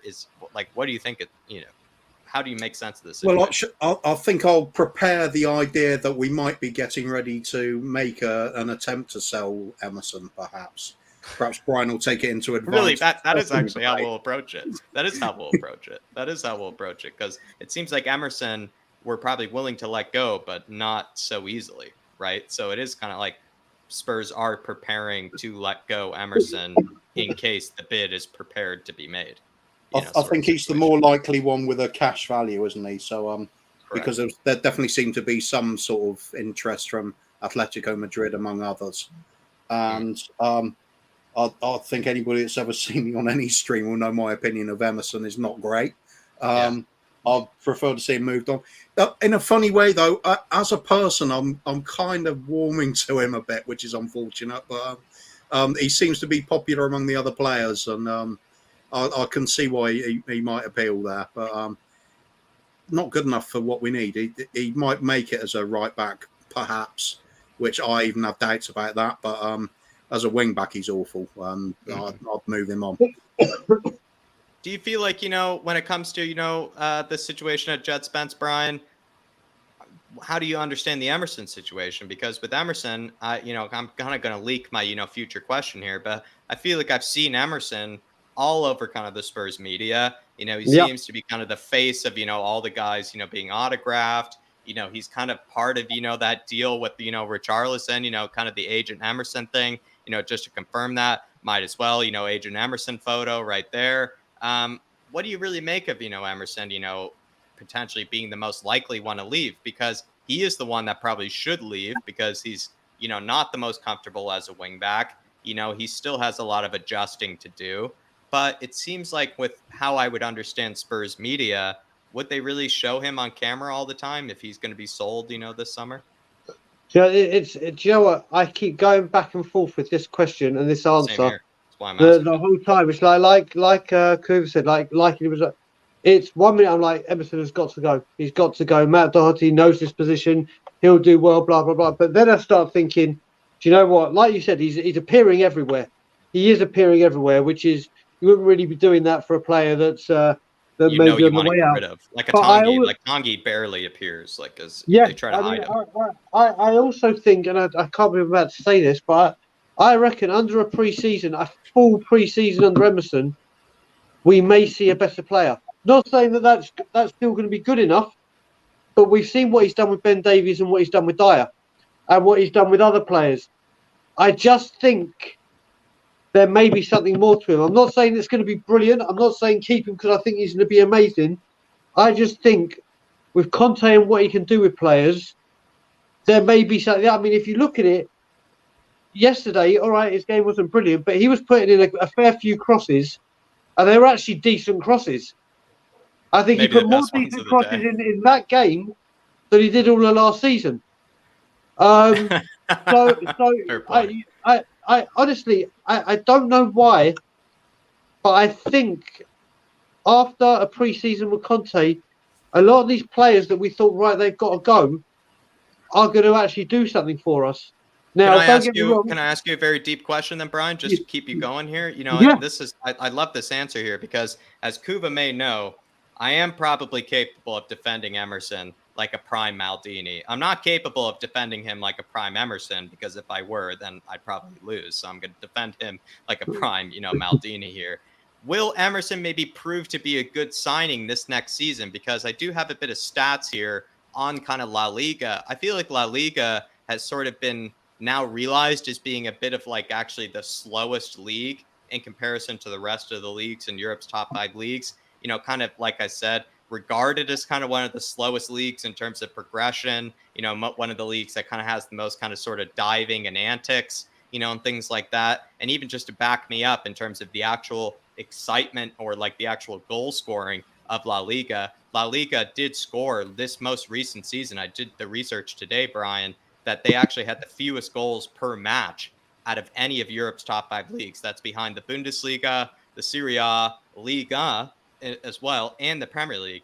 So maybe is it just this adjustment period with Emerson that we're just trying to get used to? It could well be. Listen, last season he was not good enough. Plain and simple. Yeah. He was not good enough. But you got to remember, he'd come into this league. He was brought as a right back in a Conte, Nuno back 4, and then he went to a right wing back in an Antonio Conte back 3. I still want us to get an upgrade on both him and Doherty. So I'd rather get Spence and someone else in and get them both out. But I reckon if one's staying, I don't know why. And Kuva, I apologise because I don't know why. I just think there's something that might happen with Emerson next season. I'm not saying, oh my God, he's going to be player of the year or yes, he's going to be sensational. But I think there may be another level, and it's still not enough levels, but it's going to be a lot better and a lot more reliable than what we had last season. That's all. I mean, I could be completely wrong, and it could fall completely flat on my face. But I just think you stick your neck out for Emerson. Not many have, Brian. So it's like I noticed. I was at the Man City game with Ben and Simeon, and you saw Romero does a lot of the work for him. Especially in these big games, he does a lot of the work for him. But there is an understanding between those two. When it's been Sanchez and him, then it goes to fucking pot. Then it goes to pot. But there seems to be some kind of understanding with these two. And then also you got to remember at the end with Kulusevski about Matt Doherty and Kulusevski were doing wonderful before Doherty got injured. But again, Emerson last 3 games. I just think there may be something next season from him. I'm not saying it will be, oh my God, he's the Brazilian best right back in Brazil, but I think I can't believe I'm saying this myself. I would give Emerson another season. Brian. Yeah. It's been a difficult last few months. I'll take a cough syrup. Go and have a lie down. Yeah. I'll take a cough syrup for you right now. That's a Dayquil shot for there. Okay, it's not a Dayquil. Here we go. Kuba, do you The feel like Levy. those comments I made about La Liga, Kuba, like those comments I made about La Liga, right? It is one of the slowest leagues in Europe at this moment in time. It's the league that just had the fewest goals per game last season. Do we have to realize that now buying players from La Liga is perhaps needing a bit more of an adjustment period than it did a few seasons ago, 4 seasons ago, maybe if you ask me? I just don't see why there's this need to give players more time than they already have. Yeah. What? I mean, we're talking about basics like crossing a ball during a season. I mean, God's sake, I used to play. Lee Dixon could cross a bloody football. He was an awful defender. Mr. Bobby could I just don't know why we're wing back position as well. I mean, we're talking. I know David always likes to make the argument. Kyle Walker wasn't great when he turned up first. The difference is Kyle Walker only just turned 19 when he arrived at Spurs. We sent him out on loan. Emerson's hit 23 and still having trouble crossing a ball. I don't see why we need to persevere with these sort of players. This is the whole point in having Conte. We're not talking about getting substandard players and making them good. We want to get in very good players and make them great. We want to push for titles, not just consolidate fourth and think, job done. We're doing brilliantly, pat ourselves on the back. Let's bloody win something now. We're not going to do that with Emerson Royale. I just cannot see him improving that much. He could be, competent at best, I think, but that's not what the level we want. We want to have a great player. That is sort of my defense of him, is that he is competent at best. That's what I think is my defense of him. So what's even know. What's the point in that? That for me, we're going nowhere if we're persevering with this attitude on it. Maybe we have different understandings. I understand it though with fans. We all do this sometimes. We'll get a little attachment to a player, or we want to be the one that says, "Yeah, I backed him from the start, and I knew he'd come good." It's true. But it in the meantime, it costs us. We get substandard performances right the way through. Davinson Sanchez again. Maybe I was in this habit before saying, well, he does do this every now and then, and he's came in, he did well the last few games of the season, but you've got to remember all the crap times that go with it as well, and all the hideous mistakes. And just the other day, just the last match, pre-season friendly, he's making horrendous mistakes in that already. These players have got to go. We can't just persevere with them. They're not going to get better. If they haven't learned how to play the game to a high proficiency by the time they hit age 23, I just really don't see how they're going to suddenly become this great player that we need. No, move them on. Dermot, do you feel like, Emerson, like with what I've said about La Liga being maybe a tougher league to adjust to the Premier League, do you feel like it's worth maybe, seeing if he can come good the second season? Or you're kind of with Kuva here where it's just like he's only going to be competent at best, and that's not really good enough? I'm sorry, Kuva. I mean, Emerson for me has been brilliant on FIFA 22 when you control him. He does everything you ask him to do. He defends well. He crosses the ball well. Brilliant. Real life, please just go. He's not worth the chance. Yeah, I said to you earlier today, Jack, when I spoke to you, that he probably needed another season because coming from another league. Or he has the soft spot that Kuba was talking about, right, Dermot? Like people are getting the soft spot for him, like myself. I mean, personally, I think Doherty and Emerson should both go. Doherty playing for us has been useless. I just think they're not good enough they're not good enough for where we can do better than Emerson and Doherty, pair of them. I think Emerson has had his chance. If I was going to keep one and get rid of the other, I'd probably keep Emerson and get rid of Doherty. I think. Would you keep Emerson just to annoy Kuva, like 164 Spur has said? I know you made a really good point there, Dermot. I don't want to interrupt you midway through this point, but I did go to you last. now that maybe given the opportunity to annoy Kuva, would you keep Emerson maybe around? Oh hell yeah, I would. Just to knock Cooper for the whole season. Just to ring him up to see. How do you think Emerson played today, Keeper? And hear him slam down the man of the match performance from Emerson yet again, Kuva. But as I said, he is brilliant on FIFA 22, and I tell you what, he's going to be exceptional on the next FIFA game. He really is. He's going to be brilliant because he'll do everything you want him to do. But if I was going to keep him, I'd keep him as a backup and sell Doherty, to be fair. I think Emerson would be a better backup than Doherty would. I think we need to get rid of Doherty because he's useless as well. A lot of people are saying #save Emerson, and it seems like everybody just wants to annoy Kuva. So I'm going to ask everybody but Kuva this question. Brian, if given the opportunity to annoy Kuva for the rest of the season, would you keep Emerson around? No, listen, Kuva's like a brother to me. I don't want to annoy him. Go on, mate. Do your work. It's all good. I think people have misunderstood what I'm saying. I mean, Bob Spur sent me a message after I went on the Emerson and said, "You're dead to me." So that's what he said to me as soon as I was going on about. So that would be my brother from another mother. I'm dead to him. Although the previous message he said, "Good lad for telling the Richarlison story." So I've gone from good lad to dead to me in the space of 5 minutes. But listen, I think Emerson may be able to do something. If we get the opportunity to sell him, would I sell him? 100%. 100%. But we'd need to have someone come back in. But I just think, like I've said, and I'm not just saying it for Emerson, I'm saying it for the whole team, with people, forget Harry Winks, he's gone.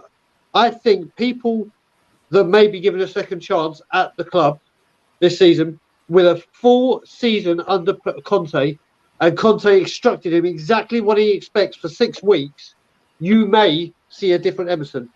That's what, as well as other players, as well as others.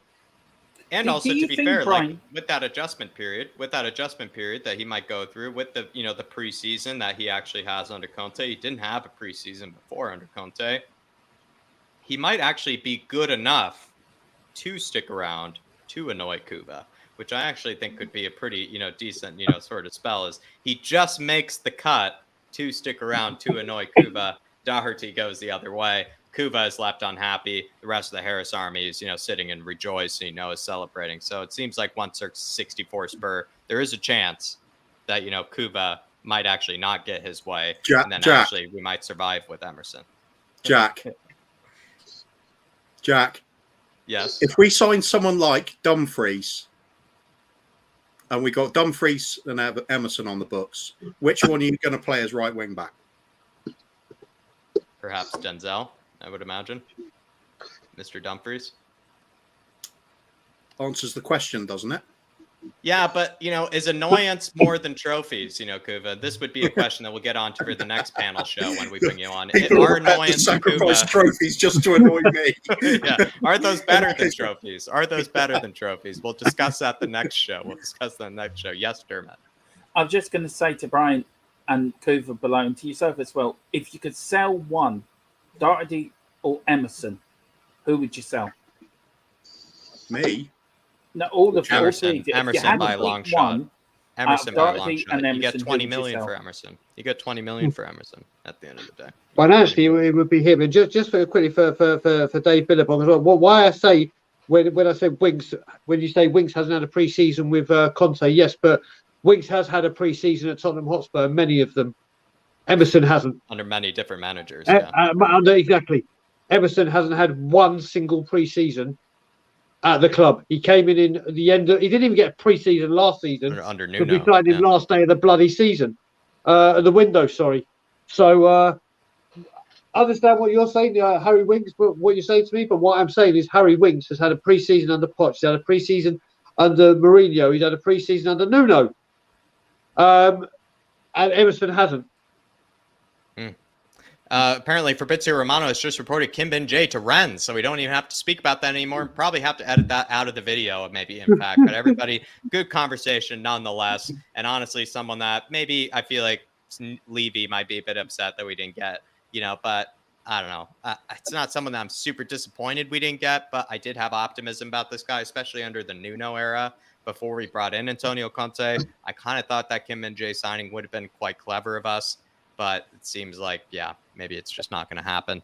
Plenty of people actually do say, though, Kuva, just quickly, and I do want you to respond, to this. A lot of people on Flat Cap have said that Denzel Dumfries is Emerson 2.0. A lot of people have said. What do you make of that? Yeah, I was only picking a random name that we're linked with. Doesn't really matter. I did say yes. So at the end of the day, they're going to have to include me in it. So they're going to have to include me in it. They're going to take us both down for that. They're going to take us both down. It's just I'll pick anybody you like. Anybody you like the look of that isn't Hakimi. And then, because I'd say that's the one we're pretty unlikely for, to be honest. But there's a hell of a lot of right wing backs out there. People will have their own favourites. Pick whoever it is and tell me that Emerson's better than them. Apparently, that's another touche there. Sorry, there's a buyback clause in Walker Peters' contract when he went to, I think, Southampton. I read the other day somewhere. It's the news that I think we'll get onto. It's the news that we'll get onto in the fan show, I believe, tomorrow. But it's really hard to understand like the real news behind that, Dermot, because we already are bringing in Jed Spence. Are we bringing in Kyle Walker-Peters on top of that? It seems like maybe these Kyle Walker-Peters rumors were perhaps a bit of a smokescreen. Maybe a smokescreen done by Daniel Levy. That's kind of insane. He's learning from Paratici's ways. But I think the Kyle Walker-Peters one, I guess we're just going to see how much that develops, because with the signing of Jed Spence, do we really sign Kyle Walker-Peters on top of that? I'm not really sure, actually. I just feel like maybe that just sort of a bit of a smokescreen, if you ask me. But we're going to move on to a very interesting question. And everybody, if you want to have your questions answered as well as your thoughts answered, feel free to throw it in a super chat. It is a great way to come across a panel, to either call me out, and maybe feel like, Jack, I don't agree with that. Maybe call Dermot out and say, you know what, Jack, it feels like, you can't ask Dermot that sort of question. That's too harsh to him. Maybe Kuva said something about Emerson that you just think isn't, right. Feel free to throw it in a super chat. But we are going to be talking about Sanchez, which is sort of kind of the main topic of the evening. And Sanchez's performance, everybody, wasn't really seen as, maybe too remarkable. In fact, it was seen as a bit alarming to some Spurs fans. To summarize, he could have easily given away a first half penalty. He probably should have given away at least, maybe a red card, or he gave away a few lunging tackles that maybe could have been seen as 2 yellow cards if accumulated. He was sort of seen as kind of the main culprit behind that goal that guy Cho did score for the team, K-League, which was a great header, but I must say not very good defending, by Davinson Sanchez. On top of that, one of the shots that, actually went past Hugo Lloris, shot by Veldwijk, was actually, deflected off of Davinson Sanchez.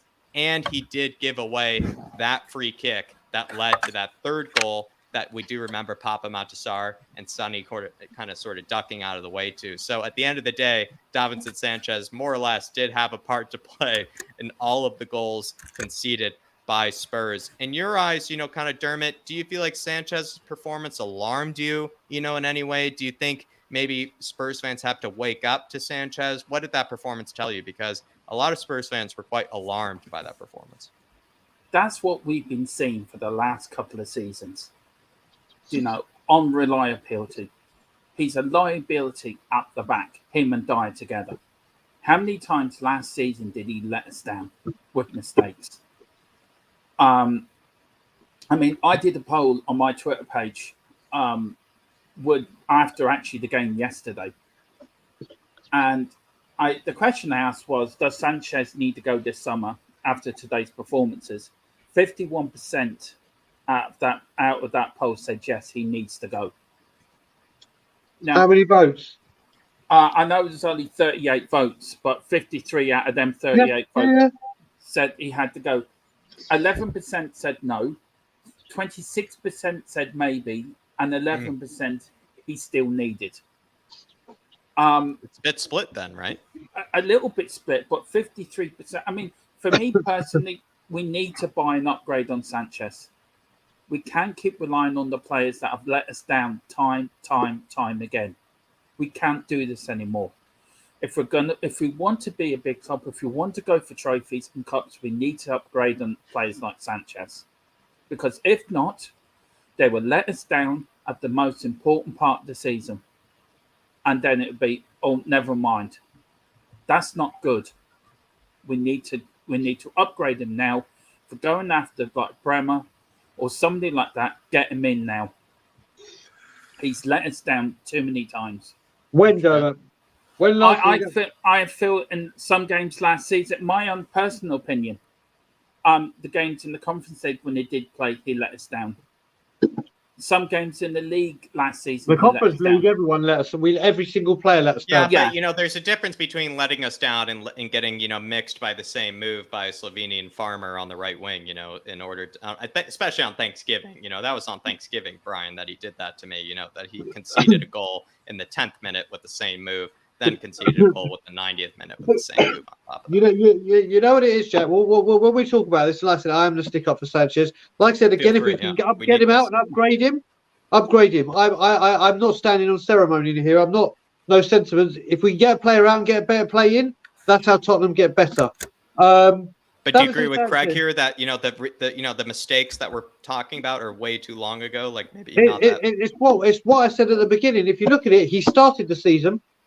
We kept 3 clean sheets, and everyone was saying, "Oh my God, he's playing well. He's doing this. He's doing that." Then Crystal Palace came, then the filth, then Chelsea, and then at the end of the season, when Romero was out.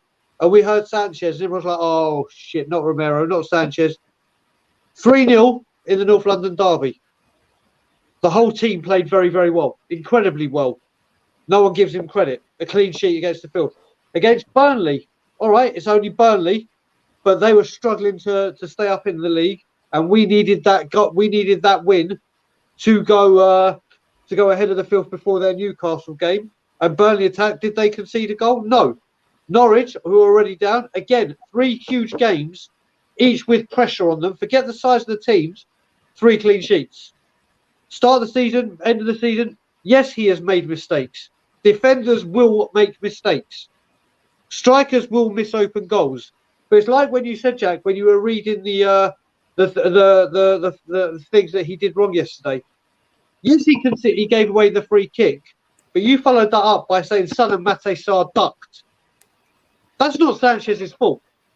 Sanchez gave away the free kick. He's doing his job to try and make a tackle, and it was a foul. But no, I'm not saying because you, Jed, but people go, "Oh, Davinson Sanchez." If he had, they wanted to attribute all of it to him. They wanted to exactly. All of it he gave the foul away. Yes. Should he have made a better tackle? Yes, that's his job. But was he to know that Son and Mate Sarr would duck and shit? And that part where it gets, like I said. Davinson Sanchez is one of those players that comes in, and when he needs to fill in, like I said, these 3 games at the beginning, 3 games at the end, he's good. Won't say he's brilliant, won't say he's great, but he does the job. When he plays for a consistent amount of time, he seems, rather than players getting into the groove and getting better and better, he kind of goes the opposite way for some reason, which I cannot fathom. Do I want to get a better defender in to replace him? Yes, I do. Do I think it's a necessity at Tottenham Hotspur to get rid of him right now? No, I think there's other issues we need to address first. Yeah, probably. And that's actually what most people said to us, Brian. When David and I said that we felt like getting rid of Sanchez, that's what people said to us. It's like, guys, I see the logic with getting rid of Sanchez. Like you just said, there is logic behind it, but is it maybe a bit far down the pecking order in terms of priorities? Like, do we actually have bigger, things to mess with? Do we have, maybe more glaring holes, in terms of the squad?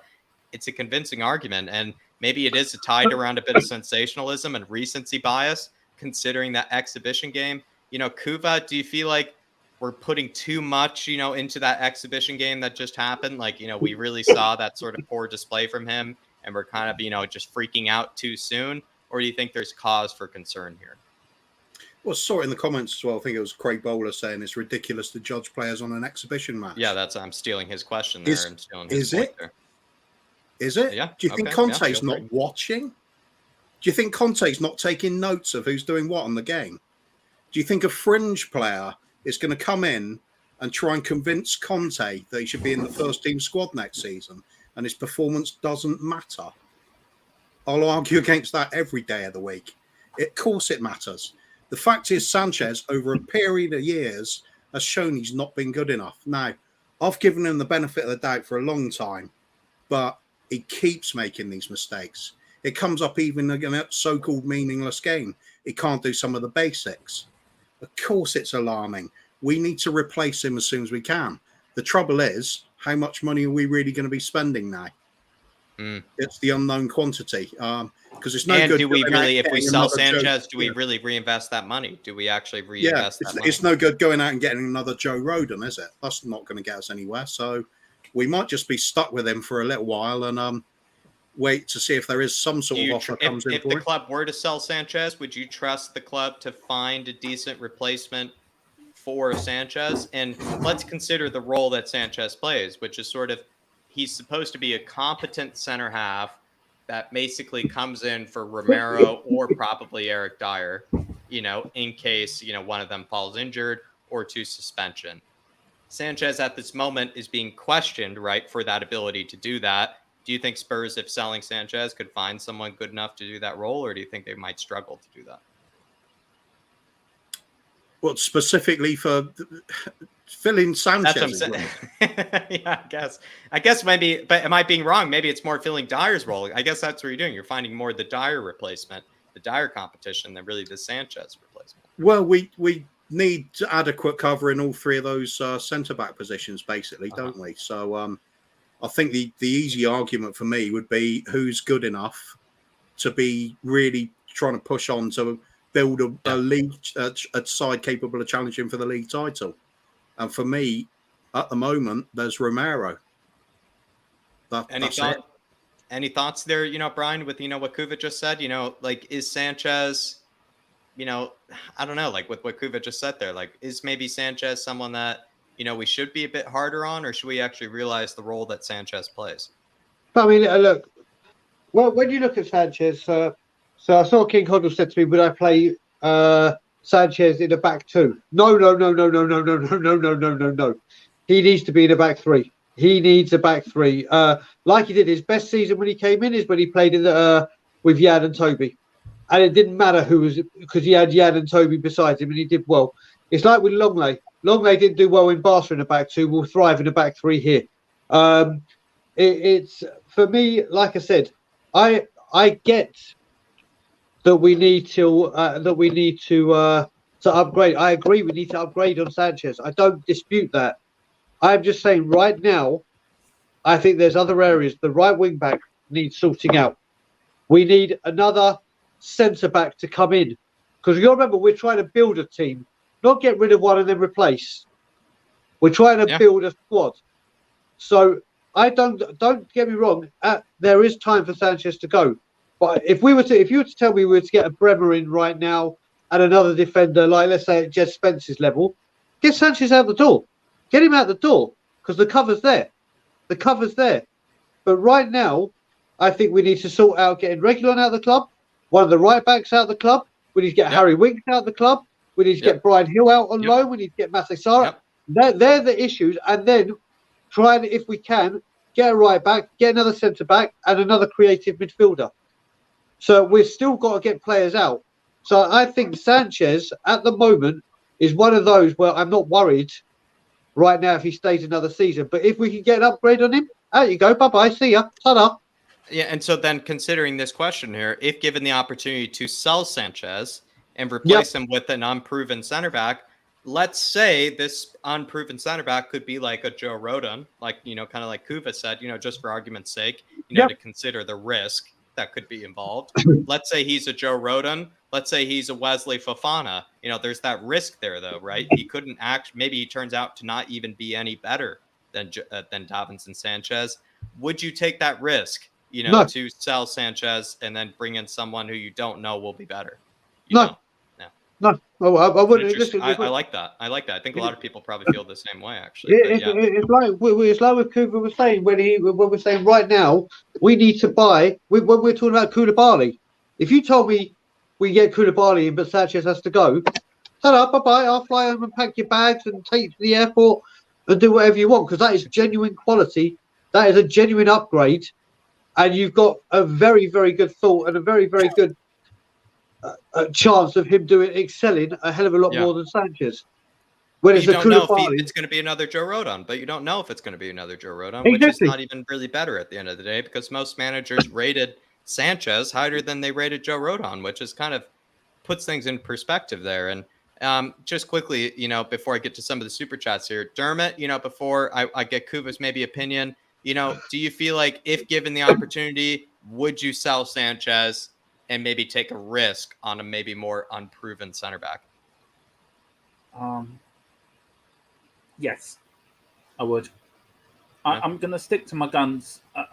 What Brian says makes a hell of a lot of sense, and he is right, and what Kuva says is sort of right as well. But I'm going to stick to my guns on this one. I've had enough, and I think I would take a risk. Yeah, I would. To answer your question, Jack, I would. Yeah, 100%.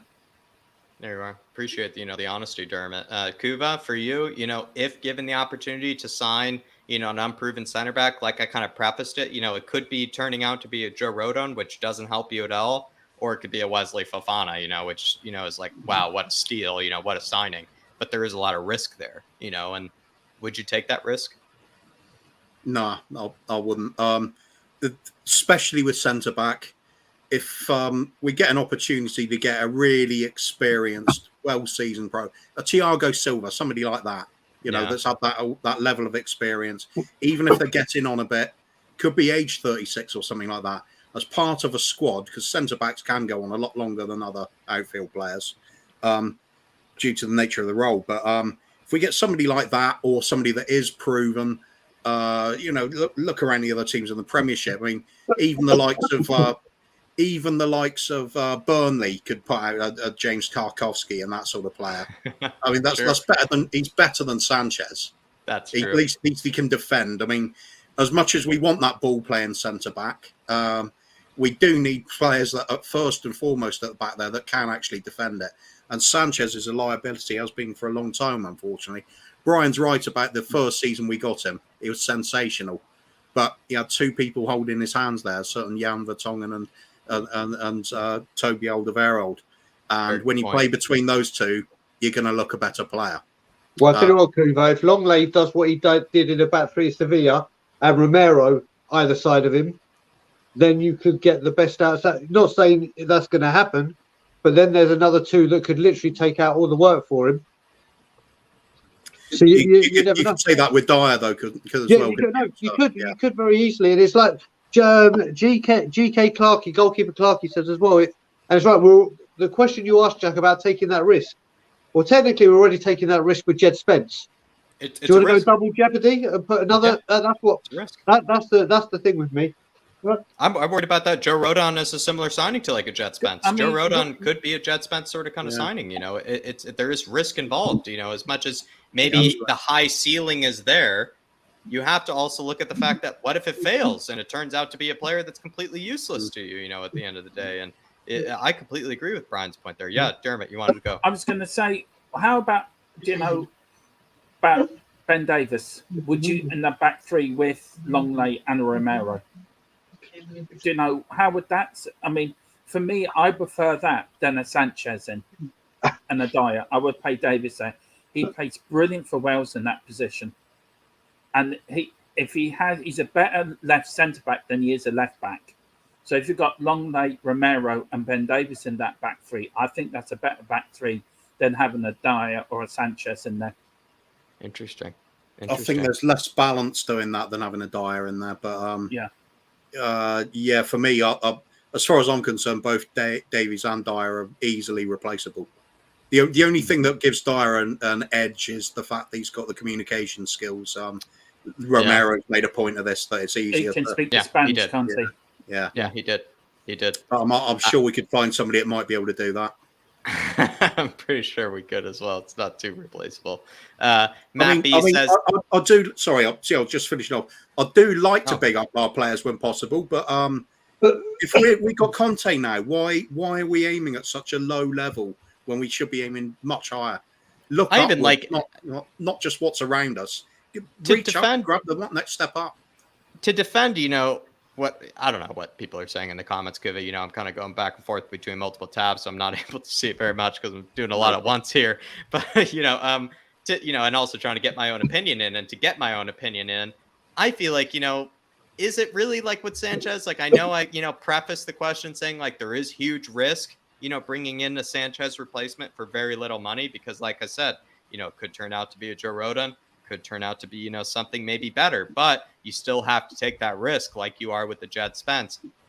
Sanchez seems so iffy at times, and it seems like you have to kind of cater to him so much as a player that maybe it is worth that risk. Maybe it is like, worth, bringing someone in that sort of you could maybe, I don't know, like kind of develop in that sort of manner, because Sanchez at the end of the day has lots of Premier League experience under his belt. He's had a lot of different managers under his belt to try to break into the team, to try to, make an impression. And I know some people are saying like Craig, which is a really good point, to say that, you can't write off players in the exhibition season, especially a Conte, sort of exhibition season, when everybody gets sort of a clean slate. But Sanchez is one of those players, kind of like, I don't know, kind of like a Ben Davies to a degree, that's been around for a long, long time. And like, even I think someone put in the chat, like, Jack, can you really say recency bias when it comes to Sanchez? He's been around, for 5 or 6 years. Like, we know who Sanchez is like, what he brings. And it sort of that makes me question, like, do we bring in a risky sort of signing and then maybe turn out to have a worse center back than Sanchez? Or is it actually the case that most likely, if you do your homework, you could probably get a better center back than Sanchez, despite, maybe the risk involved? But I don't know. It's a really interesting question. And, I think we have a few people who have a say on it here, via the super chat. And Matt B saying, just quickly on something else, I think we need Szoboszlai from RB Leipzig. Matt B, I would love to have Szoboszlai. He seems to be sort of kind of the reincarnation of Ferenc Puskás, the very, very famous Hungarian international. He's probably one of the best strikers of a football, I think, actually, in the world, Szoboszlai. Whenever you see De Bruyne, kind of strike a ball, Szoboszlai is kind of similar to a degree. The way the guy can just do whatever he wants with it. It's almost like a remote control. It really is incredible. But I don't think he's coming to Spurs. And I don't really see him leaving Leipzig, this summer, unless those sort of rumors about him maybe being a bit unsettled are true. But the fact that he just moved there, the fact that they just got a new manager in, that guy Tedesco, I'm not really sure actually if the rumors there that he is unsettled are true. But do let me know, Matt B. Great comment, though. And I do apologize for not getting to that sooner. Amir Sardar saying, big up, lads. Great show. What is a successful season, in your opinion? Come on, you Spurs. I want to see silverware. Okay, I'll preface this, and maybe people can just disagree with me or agree with me or go further if they think that, it's you want better. I would say a very successful season, and one that most Spurs fans shouldn't probably disagree with.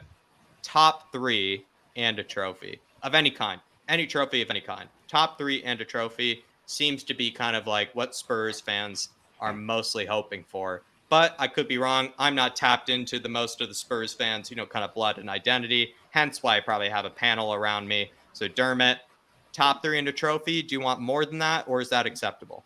Top 3 and a cup double next season. I think we're quite capable of winning the League Cup and the FA. Yeah. Carabao and the FA? Wow. Yeah. I think we're quite capable of doing that. I think top 3 is a minimum. Top 4 is a minimum. Top 4 is okay, but top 3 is a minimum. I like that. I like that energy. Top 4 is okay. Top 3 is a minimum. Brian Daigle, any thoughts on that? I went with top 3 plus a trophy is kind of my sort of successful season. What do you think? Yeah, I think that's the general consensus with a lot of us. Yeah. I really want the FA Cup. It means a hell of a lot to me. The FA Cup is a very, very special trophy to me that will never lose its magic. Same with Bosberg, Kuva, Dermot. It's a very, very important trophy. But do you know what? The Carabao Cup, I love what Jose used to say when he said the sooner you win the first trophy and you get it over the line, it kind of builds you up to know, yes, we can do this. Yes, we can do it. And the squad we're building, why not go for a domestic cup double? That's what I'd love. But I would say acceptable season. And my minimum requirements this season is 3rd and a domestic cup. I kind of like that. To be fair. And, a cup double, Brian, let me just ask you this. Would you rather take, let's say we finish Europa League 5th place, but we get a cup double, 5th place. That's do you know what? That's a For weird one. that, That's a weird. for That, that, you no, almost need like a whole hour to concept that. Yeah, it's like people asked me last season, FA Cup or Champions League, and I said FA Cup because I won a trophy, because I won a trophy, and it's more iconic. but because I just won that trophy drought over. But if you're saying a cup double over Champions League and one cup, I'm choosing Champions League and one cup over two cups every single time. Clever choice. I think that's smart. You didn't jump for the the opportunistic kind of thing that I just gave you there. So I think that was quite wise of you. Kuva, top 3 in a trophy, or do you want more? American Idol, as I joked the other night, American Runway, all those sort of competitions, open mic, The Voice, it seems like for you would want us to probably get a trophy, but basically every other trophy, involved in the world as well at the same time, I would imagine. So what am I going to answer? Yeah, I don't know. I took your answer from you. I apologize. No, what's my phrase? The quad is on. I want any trophies. If you, it's simple. Quote the great Bill Nick. If you don't win anything in a season, you've had a poor season. So, as far as I'm concerned, we've got Conte at the helm. League title. For me, anything less than that, it's a failing season. There's no success to it because he is there for that. We are glorying at that. Cups would be great. Yeah, a little bit of garnish on the side of the plate, perhaps. But we want to be aiming at that league title. We might not be able to get it next season, but we don't just go next season, finish, suppose we're having a stellar season and finish second, win an FA Cup. Is that good enough then? Do we just go, hooray, it's all great now? Yeah, what do you make of my double? What do you make of my Europa League and Cup double? Question. What do you make of that? Do we go? Damn it, that was close. That was close, but it's not good enough. Next season, we're taking it. So we push on. We kick harder. The closer you get to it, the more you have to try hard. The more we have to fight for it. You have to push everything you got at it. So for me, aiming at the league title. And while Conte's here, if we ever stop taking our eyes off winning the league, ruthless progression. No more sentiment for players. No more expecting average players to get better. Get proper players in for each position and go for it. We've got a great manager. Let's make use of him. And I want that league title. And I want it soon. If anything, actually, Conte is more of a league title sort of specialist than the likes of actually Jurgen Klopp, because Jurgen Klopp has had lots of opportunities to win the league title, but has sort of kind of fallen short. He's done very well in European competitions, as we know with, Borussia Dortmund. Even he's taken them very, very far and has made them a formidable force. But when it comes to the leagues, Jurgen Klopp, is a bit, more inconsistent, maybe seems to fall short. And Conte is not as great in the European sort of competitions, but kind of like a Pep Guardiola is sort of seen like a kind of a domestic sort of league, specialist, one that, just dominates, the league that season. It makes it almost unwinnable, for anybody else. And so as much as I've sort of made the premise that maybe 2 cups and a 5th place, would you accept that? It actually seems like the most unrealistic sort of scenario. If anything, it seems like Conte might actually be really challenging for the league, maybe grab a cup, in there as well, maybe just on top of that. For me, finishing top of the pile is the only way to shut up every single other fan out there in the country. They all bloody hate us. So let's sit at the top of the pile and say, you know what? This team you said can't win anything. We're better than all of you. That for me, that's the ultimate in sit down, shut up. Next season, we're having the Champions League as well. Just shut the Gooners up and then do something they haven't ever done as well. King Hoddle is saying Kuva is eliciting hysteria in the masses. There you are. There you are, Amir. You got your answer, my man. You got your answer.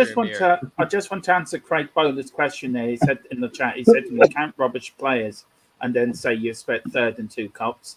It's my opinion, Craig, if I think a player isn't good enough to play for our club.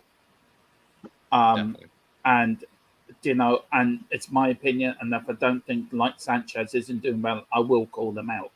But I think there's enough good players. We've got enough We've got a great squad to finish third and win 2 cups. Doesn't mean Sanchez has to play in I don't all think the games. question was, do you think you'll win the league with Sanchez playing 38 games? I don't think that was the No, question. I don't think so either. So, yeah, I think, you're right to say that, Dermot. You're right to say that.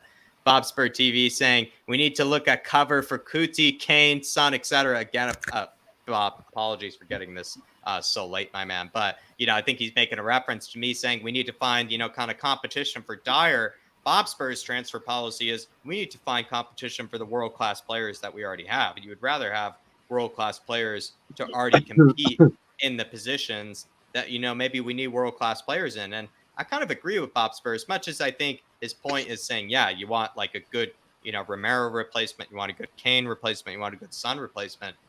We have sort of and I'm the most guilty of this. Believe me, I'm the most guilty of this, Bob.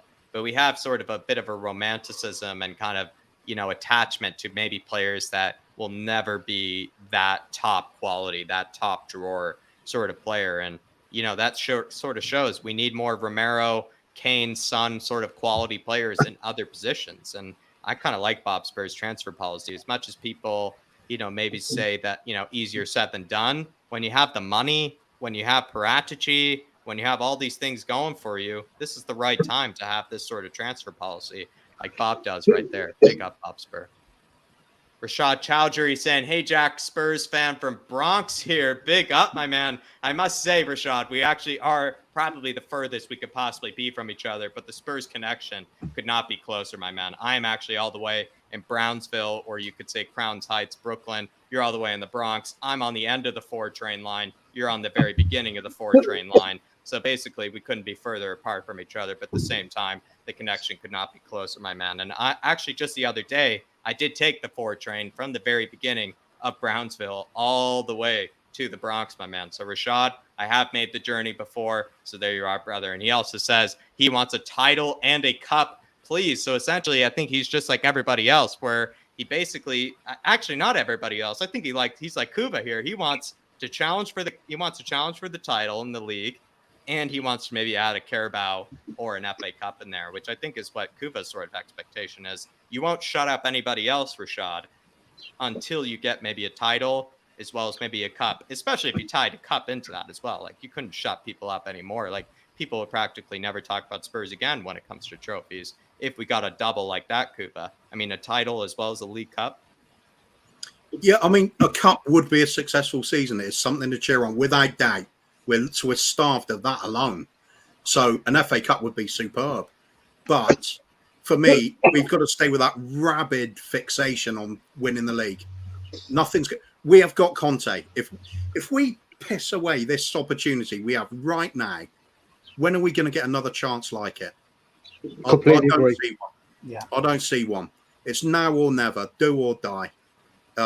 If we don't give everything we possibly can, as fans, as management, as owners, as chairman, as players, absolutely everything in these next few seasons. Okay, let's be realistic. Winning the league next season, we are way underdogs. Try and get ourselves up into the mix at some point and hope for some random event that suddenly pushes us into the top. It can happen. Liverpool had an injury crisis the other season. Is that kind of crisis going to happen to them again? Unlikely it's going to be on that scale, but could they have an injury crisis that costs them about 10 points or so? Yeah, of course they could. Could City? Yeah, of course they could. If we get lucky while they're having bad luck, we could overtake them. Let's be in the race for it. Let's not do it by saying, oh, yeah, well, we've had a pretty good window so far. This will be okay. No, push the boat out. Go for it. We've got the chance. Take it. Otherwise, it's just regrets time.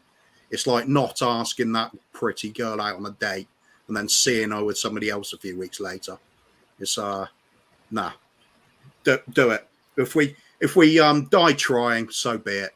But I don't want to sit here and just be an also ram. Rashad feels the same way, I think. That's what he wants as well. Big up, my man, Rashad, all the way out in the Bronx. Tell me how it is, my man. Honestly, swampy and disgusting at this moment, Rashad. So hopefully you're not outside. You're nice, sitting at home with the AC on. If you're not, hopefully you have a cool drink beside you, listening to the Irish Hotspur. Big up, my man, Rashad. Absolute legend. We have a few others in the house as well, making sure where they are, or at least the people that they know in New York. A few Bed-Stuy people, Gun Hill as well, absolute legends. Big up my man Philly as well. Good to see you in the chat. We are going to keep moving on to maybe another topic here before we move on to our favorite time of the evening, which is the extra time, which is a nice way to kind of ease our way, into the end of the show, kind of just, show, all the sort of kind of deep questions that we've asked these guys, then kind of make it a bit easier on them while we kind of continue to just put their link into the chat and show them the love that they do deserve. But I figured maybe we just end on something kind of a bit funny here, guys. And, it might just be kind of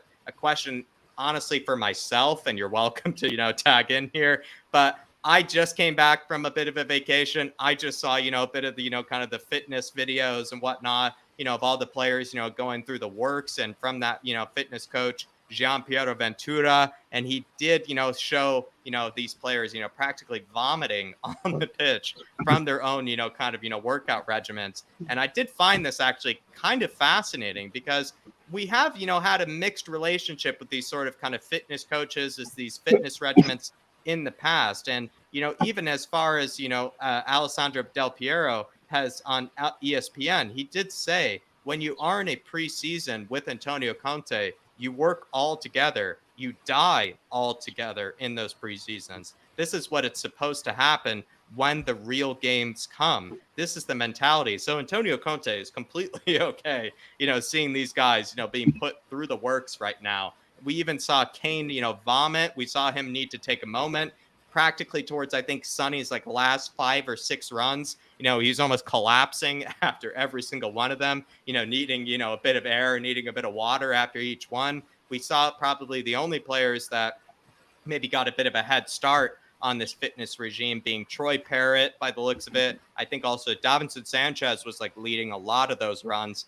Brian Hill was actually leading a lot of those runs. And then on top of that, Papa Matasar were kind of the guys that seemed to be the most fit, by the looks of it. But, the real question here that I kind of have is, kind of considering, sort of, Spurs sort of history with these sort of kind of, hard regiment training, under Pochettino and whatnot, Brian Daigle, do you feel like these players, are you worried because they had this history in the past of saying we love this sort of thing, and then 6 months down the road, they burn the guy out and they say you know what? It's too much. We can't handle it anymore. We need something easier. And then when they had Jose, it was too easy and they wanted something harder. Are you worried about this sort of fitness regiment that they're going through?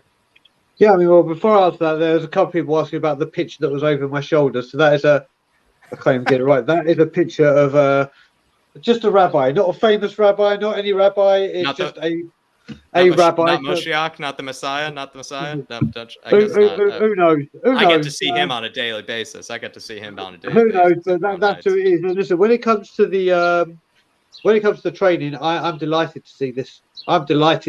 It's I think we can tell why Ndombele didn't go on that training program, because he'd be dead. This is what the players need. And like you said, we've gone back from Pochettino, who worked the players hard, to Jose, who didn't work them hard enough. If this has just been another manager, if this has just been an unknown manager coming in, we'll be like, what the hell are you doing? What have you got to show that this method works, that this is what works, and you've had success with it? Well, when Antonio Conte says, do this and I'll win you titles and I'll make you champions, look what people will look at. They'll look at every single club he's touched, every club he's managed, and they'll go, he's won trophies. He's got the best out of players. He's got them. And you got to remember, with Pochettino, we were winning games relentlessly and regularly because we were fit enough in the final moments. In the final moments where teams were tiring, we were there and we were just literally killing teams off. Like Swansea, Hull, Manchester. There's been a few games where right at the death we've stolen the game, and this is what this team is doing. I've seen a few people say it. He's not building a squad; he's building an army. He is building a which a one machine survives is up to him. Exactly. It is literally, I'm going to put you through boot camp because from August the 6th, we're in battle. And we need to be fitter than the others. You need to be stronger than the others. And this is what he's doing. And if this is what he needs to keep doing, then bloody well keep doing it, Antonio. Keep doing Piero, Brian said, this is what needs to happen. This is what's supposed to be done. He even says, Yeah. And he says, that is what is supposed to happen when the real games come. He says, this is the mentality of a Conte squad. So is this really all just preparation for that Chelsea game, after the Southampton game, really? Sort of kind of situation. This is it. I mean, and it goes back to like the pre-season game that we saw and whether we played well or not. For me, the games in Korea mean nothing to me. Yes, I want to see good players. I want to see stupid mistakes. But this is Conte ironing all the kinks out. And I will start paying attention to the way we play when we play Rangers and when we play Roma in Israel a week before the season starts. Yeah. Because that's when it will be, right, you're part of the first team squad. You're having more than one half of football. You're going to play. And then if there's any problems, if Bob's still in the channel, if Bob's still watching, Bob and I love a show. I don't know if people have heard of it. Jack, you probably definitely have, which is John Taffer Bar Rescue. What John Taffer Bar, so what he does is he goes into these bars that are doing shit there, run like shit, they don't know how to make the drinks, and he comes in and he has like a week to turn it around. But Jack, do you know what he does when he does the stress test? He does the stress test to check what goes wrong. He lets the pub open up to see what they're doing and see what they're doing wrong so he can fix it. When they're in the shits. Yeah. Exactly. So that's what Conte's doing in Korea. He's getting them fit, and he's seeing what's working and what they need to work on. So come August the 6th. When they're tired. Exactly. And when it comes to August the 6th, bang, they're ready to go. Everyone knows what they need to do. Like Hoover said, yes, some of the passages of play in the game yesterday was shocking. But he'll go, right, I need to work on this, and he'll fix it. You don't know what you don't know, and he'll learn a lot from winning that game, but not playing well. And it's all build up to August the 6th. Like I said, with the friendlies, until it's Rangers, until it's Roma, I'm not fussed. Just keep the training going as it is, because that's what they're going through in Korea with the humidity and everything. They go back to London in September, October, November when it's cool. They'll be able to do that in 42 lengths of that pitch will be like a jog for them. It's like doing it. Yeah, it's almost like they're, if you're not going to train on a mountain, you might as well train in the most humid and most, kind of swampy sort of conditions. I must say, I thought New York would be bad to train those sort of conditions. It looks like, Seoul is kind of similar sort of weather, to New York, where it's just swampy, humid, disgusting. It's just nothing you ever want to work out in those sort of temperatures. And like Brian just said, go back to London, that London air must feel like just absolutely just gorgeous, in comparison. But, to you, Dermot, what do you think? These players, like we said, they complained about Poch being too hard. They complained about Jose being too easy. Are you worried that they might burn out, with Conte's fitness regimen, or is there something different? Is there something different this time around? I agree with everything Brian says, to be fair. I think for the first time, we're going to have a team that's mentally fit and physically fit. And it's like every game is like going to football war. We have to be there to win it from minute one to minute end. And as I know, Brian knows, everyone knows, under Poch, as Brian said, we won most of our games in the last 10 minutes of games where we were there because we were physically fit and mentally fit. And Conte, if that's going to win us a trophy, I have no problem of seeing the players like to wear on the other day, collapsing and puking, because if that's the way to get them into some sort of physically peak condition for a whole season, then brilliant, bring it on. I think it's great to see. And I just think players, they get paid enough money, they should be able to take the pain with the game. Yeah, interesting. Absolutely interesting. And Kuva, I want you to, answer maybe multiple questions at once. That's something I, love to do to you. I think something you're probably used to at this stage. Being asked speaking in tongues or something. 3-minute questions, as well as, a second question on top of that. It's just, the kind of curveballs that you love, I know. Stefan Blois saying, why aren't we in for De Jong? Imagine him in our midfield. Yeah, I mean, I could imagine him in it, but I just know that he's not heading towards us, Stefan. And, he's only going to go one way, which is either with Barcelona, where he seems quite happy actually with Xavi, or he's going to go to Erik ten Hag, which is the guy that, made his career to begin with. And I don't really see him, switching for Antonio Conte. He has two managers that he seems completely happy with. I know why maybe we should go for him. I totally see why we should go for him.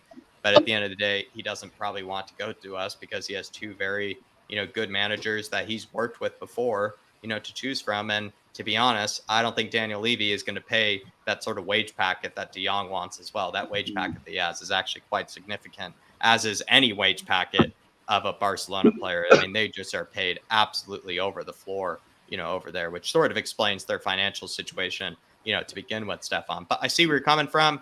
I just feel like he has two sort of good, not really clubs. I wouldn't say two good clubs to choose from right now, but two good managers, to choose from, right now, Stefan. But it's a good point, my man. And then to you, Kuva, I want you to answer this as well as my other question, as I was referencing. OG Low says, does this Conte team beat peak Poch team? Is it too early to tell, maybe? No, just a flat no for me. Yeah. No. I like the honesty. I mean, just to remember back what we did have at one point. Moussa Dembele for a start. Who is even close to that now? He'd break that press, yeah. Victor Wanyama, when he was at his peak with us. Absolute monster. Basuma's kind of in that mold, but if you matched up the two, I know which one's coming out the winner of that one. It's not Basuma. No, I think the peak Poch team, Kyle Walker flying down the wing one side, Danny Rose the other. We're looking at a team where we got at the moment, and a lot of us see Perisic as our only worthwhile wing back, and he's only just signed. We're not even close to that peak Poch team at the moment for me. But we are improving. We are starting to fix some of these things because the degradation of the team has happened over a long time. It's been years building this. Would you say, is it better to judge it on like a one-off league game? Would that be better to judge it? Or like, a Champions League quarterfinal? Is that how you would judge it? How would you sort of judge if these two teams went at it, Poch's team and Conte's team? What would be a better representation of these two? It's hard to know, right? A league game is like one-off, and then a cup game is all that preparation in between. I think a cup game, any sort of head-to-head between the two teams, assuming the managers are going to be the same, and it's not just manager. Same managers, yeah. Then you'd have to say Conte's probably going to outdo Pochettino.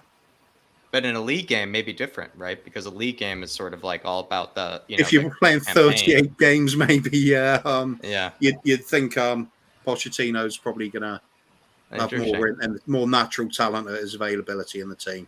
For a one-off tactical battle, I'd go with Conte, possibly even Mourinho. Much as he failed when he came there, he's that kind of manager that can get you a win against the old. That's actually a good point. Actually, Jose doesn't beat Poch probably in the league campaign. Does he beat him that 2-cup tie? Absolutely.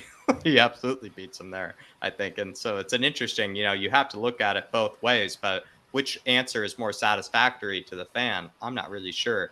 Dermot, would you think that Conte, does he beat him in the league game? Does he beat him, in a cup game? How do you answer OG Lowe's really good question here? It is tough because that Poch team in its prime was outstanding.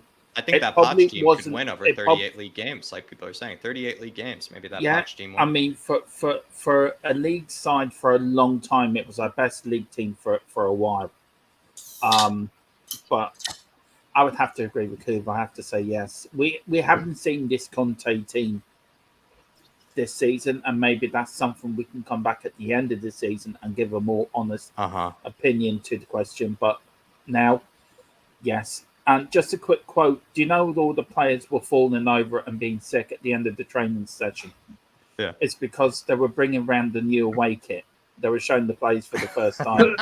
So all the players were just collapsing and throwing up. They realized they had to wear that on Saturday. Yeah, that's what they were shocked over. It wasn't the 42K run that all the run that did. It was actually seeing the away kit. So that's why they were collapsing and throwing up. There was another quote from one of the players after the training. Wonder if you can guess who it is. They said,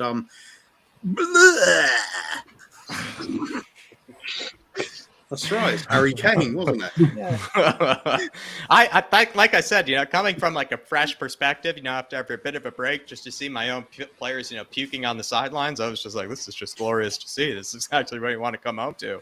But everybody, that is kind of the end of, the regular questions. And honestly, OG Low, great question there. We are going to move on to a bit of extra time. Just to wind down, I'm going to be kind of putting in, Tottenham Tour as well as Tottenham Gold's, chatting into the link. And then Kuva, maybe in the private chat, feel free to let me know, what channel you feel like supporting today. And then you also, of course, plug it, maybe a bit personally as well. But we're going to do the first extra time question.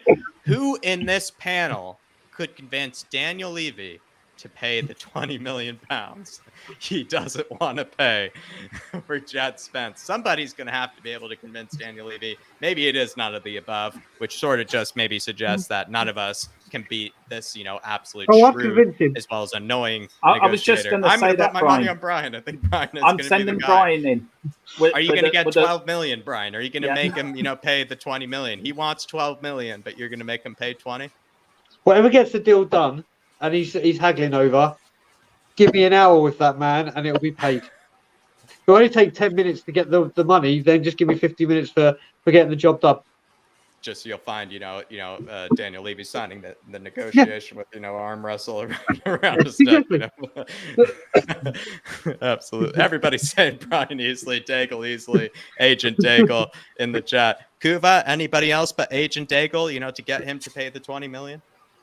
I've only got one other option for that, and that's if we're negotiating in a restaurant and the tabs on Levy are happy to sit down and keep eating until he decides it's not worth the cost.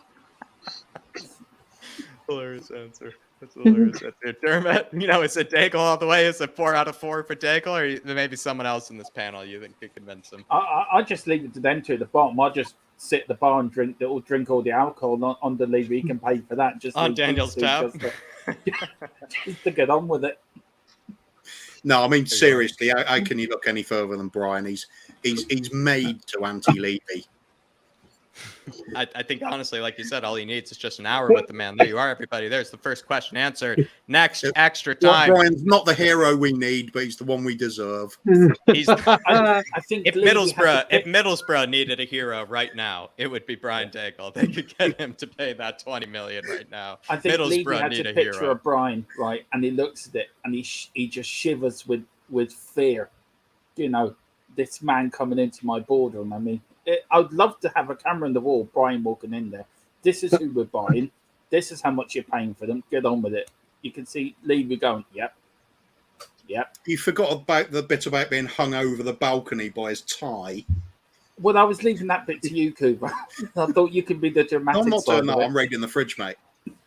Cooper, why are you giving away my secret?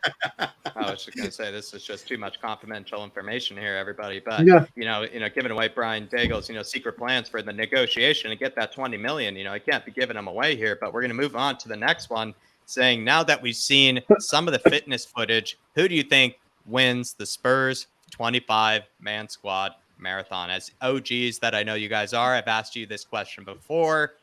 But now that you have the evidence of that, sort of fitness, sort of test, we saw Davinson Sanchez being maybe an unlikely contender, in those runs. We saw Papa Matasar ahead, the very small and very powerful Brian Hill, being, actually one of the leaders of all the races. Troy Parrott as well. Emerson, seemed to hold his own. Anybody we think is going to win that 25 Spurs or that 25-man squad marathon. I'm going to start with Kuva this time. Kuva. Going to go for Brian Hill all the way there. It was surprising to see him so far ahead. It made you think like maybe there's something in this little kind of tiny guy. It's not a lot of weight to carry around, is it? I mean, maybe not. I was always a sprinter when I was playing, and it catches up with you. Well, hauling your own body weight around for a while. You go in bursts, but when you're very lightweight, you can just keep going for a long time. What I was impressed with, and I made the comment that if you have some long legs, which I think actually Brian Hill, being a skinny guy, he still has a bit of long legs, which helps as well. Like if you have long legs and you don't weigh very much, it's like you said, the perfect runner's build. Also, you look at the fact that after a hideously long training session where they're all so tired out, Hill was full of running in the game as well. he felt like he could have kept him on to the end. He would have still been running around fresh as a daisy. Well, not quite fresh as a daisy. I did spot him with his hands on his knees at one point. Obviously, I think they all at some have their hands point, on but their knees, hands yeah, over the I rail. think he was the one that really looked like, I'm not going to let the boss show that I'm tired at any point. I can do this. I agree with you. In that way, I was really impressed with him.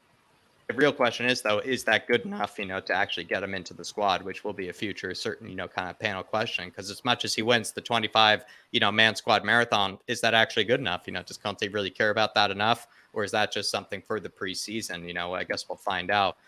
For me, to answer it, I think it is. I'm going to stick with Emerson here if it were given the opportunity, because I feel like he has, the lightweight nature, like you said, Kuba. He doesn't seem to weigh very much, Emerson. But he has kind of that 6'1", 6'2", kind of long-legged, sort of frame, which makes me think he could be built, to be an excellent marathon runner. But like you said, the fact that Brian Hill was like keeping up with these 6'3", 6'4" sort of runners was like kind of like, geez, like he's not really built, to be that sort of guy. So I was actually quite, impressed. So maybe it is going to be Brian Hill, and we are going to move on to the last. Can I just say what I'm going to say? I just need to say. Did I not ask you? Did I not ask you? No, how dare you? How dare you, Jeez. Jack? I mean, that's disgusting. I'm trying to plug all the channels at once. I'm spamming them in right now. So I love this. Is my favorite question, anyway. It's my favorite. The person I would say, he actually wasn't there, and I'm going to say a person that people hear me talk about a lot, and I know this from what the information I do know about my superstar, my diamond. If he was there, Alfie Devine would win it. Alfie Devine would smash it. And if he had that extra training like Brian Hill had, Brian Hill has the the cheat code of the extra training. Yeah, maybe Alfie Devine had that. Like I said, and I'll say it again for people that may not know when I talk about Alfie Devine. I have been for about 18 months, but I've been on YouTube bigging Alfie Devine up like beyond belief. And one of the reasons I have a little bit of inside information with Alfie Devine, because when he was at Wigan, one of my parents' closest friends, their son, was the nutritionist and fitness doctor at Wigan Athletic, and was telling me that Alfie Devine, not only is he going to be the superstar that I keep saying he's going to be, but his fitness levels are like they've never seen anything like it. When you see with Liverpool now with James Milner, who just keeps going and keeps going, they're like Alfie Devine is him, but he's younger. Alfie Devine, if there was a marathon, would win it. There you are, everybody. You got the answer. I think Alfie Devine from Brian. I gave Emerson, probably because I just defend that guy way too much. But, that's just me exposing myself. Dermot, remind me of yours. Who was your answer? The mascot. For me, I think it was. No, seriously. I would actually have to go with Emerson. Emerson, not a Brian Hill or Sanchez. No, I think I have to go for Emerson. Followed by the club mascot. Kuva said Brian Hill. Are you going to take it back, Kuva? I love that answer. A lot of people in the comments actually agree. I agree. Kuva Hill was one of the lads from there, and I think Hill will be a decent player. I think if he needs to be put on loan somewhere in the Premier League or the Championship. But I just think Emerson, for me, he would win. He would win the squad marathon. Last chance, Kuva. Brian Hill. Final answer. Yeah, go sticking with Brian Hill. Yeah. Oh, I love you. Absolutely love you. There you are, everybody. Last extra time question here. Which Spurs player should David Harris replace the Harry Kane hair rating with? I'm getting a bit sick and tired of the Harry Kane hair rating. I don't really rate his hair at this moment in time. I think it's getting a bit of an old gag, actually, from David. So if you actually ask me, I think David needs to replace this Harry Kane hair rating with someone that actually has good hair in the team. So we're going to have to find replacements for Mr. David Harris. As much as he loves Harry Kane, we're going to need to find replacements. Sonny is a very obvious one, supermodel, has all the hair in the world. Emerson just got the recent, bleach blonde. Richarlison's hair, is kind of interesting, right? He had the recent kind of grayish sort of dye. But I think it has to be anybody but Harry Kane at this stage. Harry Kane's hair has fallen so far off the pedestal that's just not worth even the gag anymore, if you ask me. So at Tequila 316, you're going to have to bring this up with David, and he's going to, have a long talk with me saying, Dak, you didn't approve with me this ahead of time. I showed David all the questions I'm going to ask ahead of time. This one, I actually happened to slip by him that I didn't. So hopefully I don't get in trouble for this, Tequila. But I'm going to start with Dermot here. Who does David need to replace that Harry Kane hair rating with in the squad. I'm saying nothing because he just lives about an hour away from me, so I'm going to say nothing. Good answer. Good answer. We'll get to you later. Take the Fifth We'll get to you Amendment on later. this one. We'll get to you later. Maybe if you get the courage, Mr. Kuva. If we're keeping him, it's got to be Emerson. I mean, you got the tasty rating on the shepherd's pie there, haven't you? Yeah, it's immaculate. Those Cheesy curds, the cheesy curds. Yeah, brilliant. For that alone, in fact, I'm changing my mind on Emerson. I think he's great. We should keep him. Just on the hair rating alone. See, this is what I mean. But the hair rating is a dangerous thing. Your whole bias towards a player, it just goes out the door once you start doing the hair rating. The problem is Kuva's been watching too much FIFA 22, watching him just glide across the pitch, and this is what I've been doing, just changing Kuva's mind. With just a little bit of FIFA, and he's an Emerson fan already, so there you go. A lot of people are saying Brian Hill just because he probably doesn't care at all, about his hair or his looks. No, I think it's got to be one or two, mate. It's got to be one of he's Basuma because he's always got those different colours. He's got the nice curls in his hair. He does that.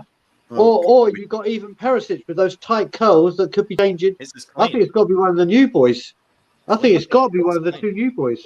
I agree, Brian.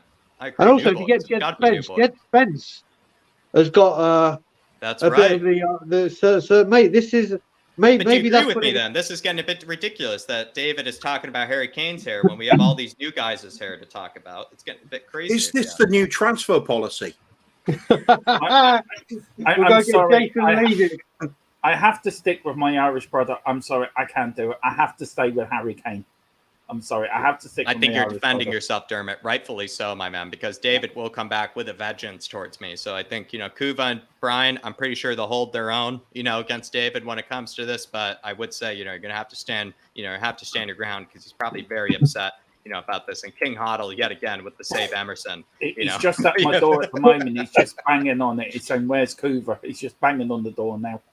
Absolutely. But there you are, everybody. That is the end of the show. We are going to do a bit of plugging of the channels of everybody that's been on today. I've been constantly spamming them in the chat while we've been doing these extra times. So I'm pretty sure you've had the opportunity to click on it, but they still deserve the chance to talk about what might be on that channel that they think you should take a look at, what they do like about the channel. Kuva, I come to you last, so I am going to go to you first this time.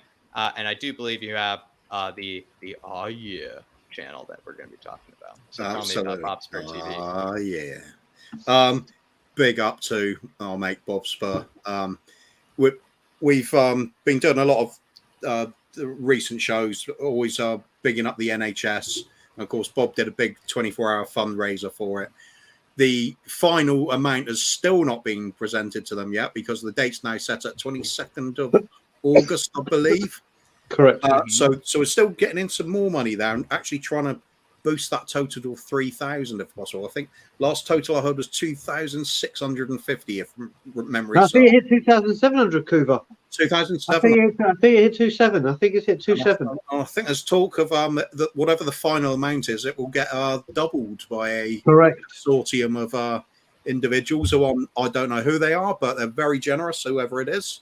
And so it's giving Bob Spur a big up. So Bob Spur TV, Saturday night in the wall. It's the crazy show of the week on Saturday. So there'll be the likes of me doing the famous segments of the show, which people have to tune in for. It's a little bit adult things, but it's a big wind down for the stresses of the transfer week and the constant Jed Spence updates. Which have we got any more, by the way? Yeah, I've just got. Yeah, he hasn't signed. I thought I saw a rumor flash past your curtains, Jack. Sooner or later is what I heard. Yeah. So big up to Bob Spur and all he's been doing on the charity work there, and everybody that's been donating. Get over to his channel, please. Give him a big up, like and subscribe. Chip in a couple of quid if you can to the good cause there. The links will be there in the chat on the details there. Also on his Twitter page, and big up for the NHS because they're worth it. We've got a new variant of COVID looking like it could be a serious one again. We could be heading back into dark times indeed, and every country's going to need the best out of their health service. So we'll do every bit we can for ours here in England, and hope the likes of yourself, Jack, are doing the same over there.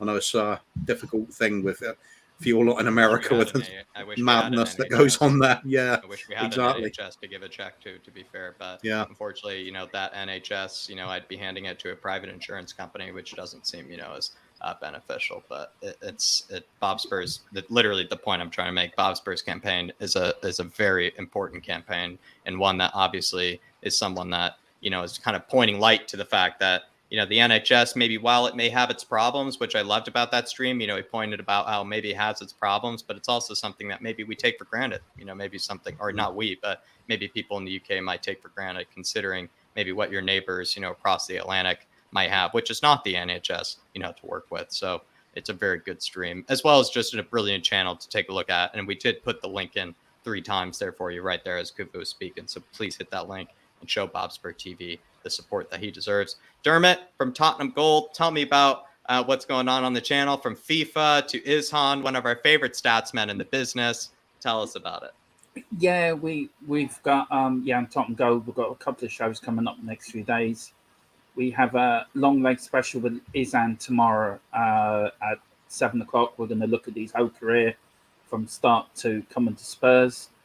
Then we've got a Ricky and Aussie ID list special on Saturday, which I'm really looking forward to do with the great Ellie and Mark Cousins. And I think Amir's coming on as well, who are part of my crew over there on Tottenham Gold. And then Sunday, we're doing a pre-season special with the 2 games. And I think Dave's coming on for that as well. I don't know if you are, Jack, as well. So yeah. And also I'm on FTB Sports on Monday at 8 o'clock. I'm doing been invited to join a panel of other football fans, Liverpool, Everton, and a Man United fan over there. So, yeah, so looking forward to that on Monday. But everyone, please get over and subscribe to the channel. We're looking for bigger and better things as the season comes, and more FIFA content coming out as well. Breaking news from the IrishHotspur: Jed Spence has decided which pen to sign with. I predicted it's going to be a ballpoint pen, which is actually easier, you know, to kind of, you know, maybe perhaps take back, easier to white out, you know, maybe in the future in case Spurs don't like the signing. But everybody, check out Tottenham Gold. You have Izhan Khan, who showed up on these fan channels before, absolute stat maniac. And honestly, what I would say is, as much as maybe people like my stats, I think Izhan does an excellent job at explaining them. We are honestly has a huge versatility to it as well. Yeah, Dermot. We are taking your Jacks for stats with the twist, and this is Izhan's idea. We're going to do it on all the cup finals that we've won, and we're going to do sort of Jack with Izhan with stats, and we're going to do formations and change what Bill Nick did, and the players come on. So we're gonna have a board and everything. So we're going to do them during next season. So I'm really looking forward to that. If you love Izhan, you got to love Tottenham Gold. That's what I say, and I love Izhan. So that's what I would say to everybody. Leo Coy saying, big up, guys. Much love from Denver, Colorado, and Colorado Spurs. Big up, Leo, my man. Lots of friends in Colorado. Lots of friends in Colorado. So honestly, great state full of beautiful people, my man. Big up. Good to see you in the chat as well. And then as well, I think we have just one more channel to plug, and certainly a channel that we know means a lot to us because they have shown us a lot of support in the past as well. But Tottenham on Tour, Dermot, or sorry, not Dermot. God, now I'm reaching the end of the show. I'm starting to get a bit tired here, everybody. Brian, how we doing, my man? Tell us about Tottenham on Tour. Tell us what's, you know, maybe the most next upcoming stream, you know, maybe what's in the works, or just maybe even a stream in the past that you want to plug, you know, whatever you feel like. Yeah. So, I mean, first of all, just to go on with that, he's decided what pen to sign with. I think now he's just got to decide what hand is he going to sign the contract with, and then we'll see. But yeah, Tottenham on Tour, we've actually got something premiering in 13 minutes. It's just going to be a short video. Brian Ireland and I went on location yesterday, just took a walk down the waterfront, and there's a lovely bit of land where we stopped, and it was a look at the water overlooking the CN Tower, and we did the Harry Kane checklist, the 5 things that he's got to look forward to this season, being hopefully becoming Tottenham's record goal scorer, England's record goal scorer, ending the trophy drought, World Cup, and I can't remember the other one, but it was a good one. So you're gonna have to find out what the 5th one was because I can't remember it. But yeah, we had a big meeting yesterday about what we're doing with the channel. There's going to be a lot more straight out of Conte. There's going to be an Ask Us Anything tomorrow with me and Brian Ireland, just figuring out a time. But come the start of the season, we've got like 3 or 4 new shows ready to roll. We just need the season to start. So it is a big season for Tottenham on tour. Love that. Everybody show Tottenham on tour the support they deserve. Big thing coming, as you can tell. Straight out of Conte. It's a great show. Like Brian said, they basically just analyze everything that you need to know about Conte's press conferences. So if you feel like, maybe we didn't analyze maybe something enough, about, Conte's press conferences, you have it right there where they will basically cover every angle of it that you need to know, as well as they have us, the Spurs, ask us anything. So if you do feel like, maybe Brian isn't asked, maybe enough personal questions or even enough Spurs questions, head on over to his channel and you'll get your questions in there, everybody, and especially make it into a super chat if you do want to support the channel. But I think that's what we have maybe for today, everybody. Really appreciate the support that we have. We do have the fan show tomorrow starting around 3 p.m. UK time, 10 a.m. New York time. I will be putting up the fan show link nice and early for you guys to come on. We'll be doing a nice bit of news and whatnot to discuss. And then we'll just kind of, just have a bit of a preview for the Sevilla game, as well as any sort of transfer news that you want to discuss. Maybe the 6-month-long Jed Spence deal, you feel like you still want to get, your say in. So everybody, feel free to join us for that fan show tomorrow. It is going to be the next bit of content that we have. And then on Saturday, of course, we do have the watch along, as well as a bit of that Sevilla content coming out. But everybody, as always, come on, you Spurs. In Conte we trust. And everybody, we will be seeing you. See you later. Come on, you Spurs.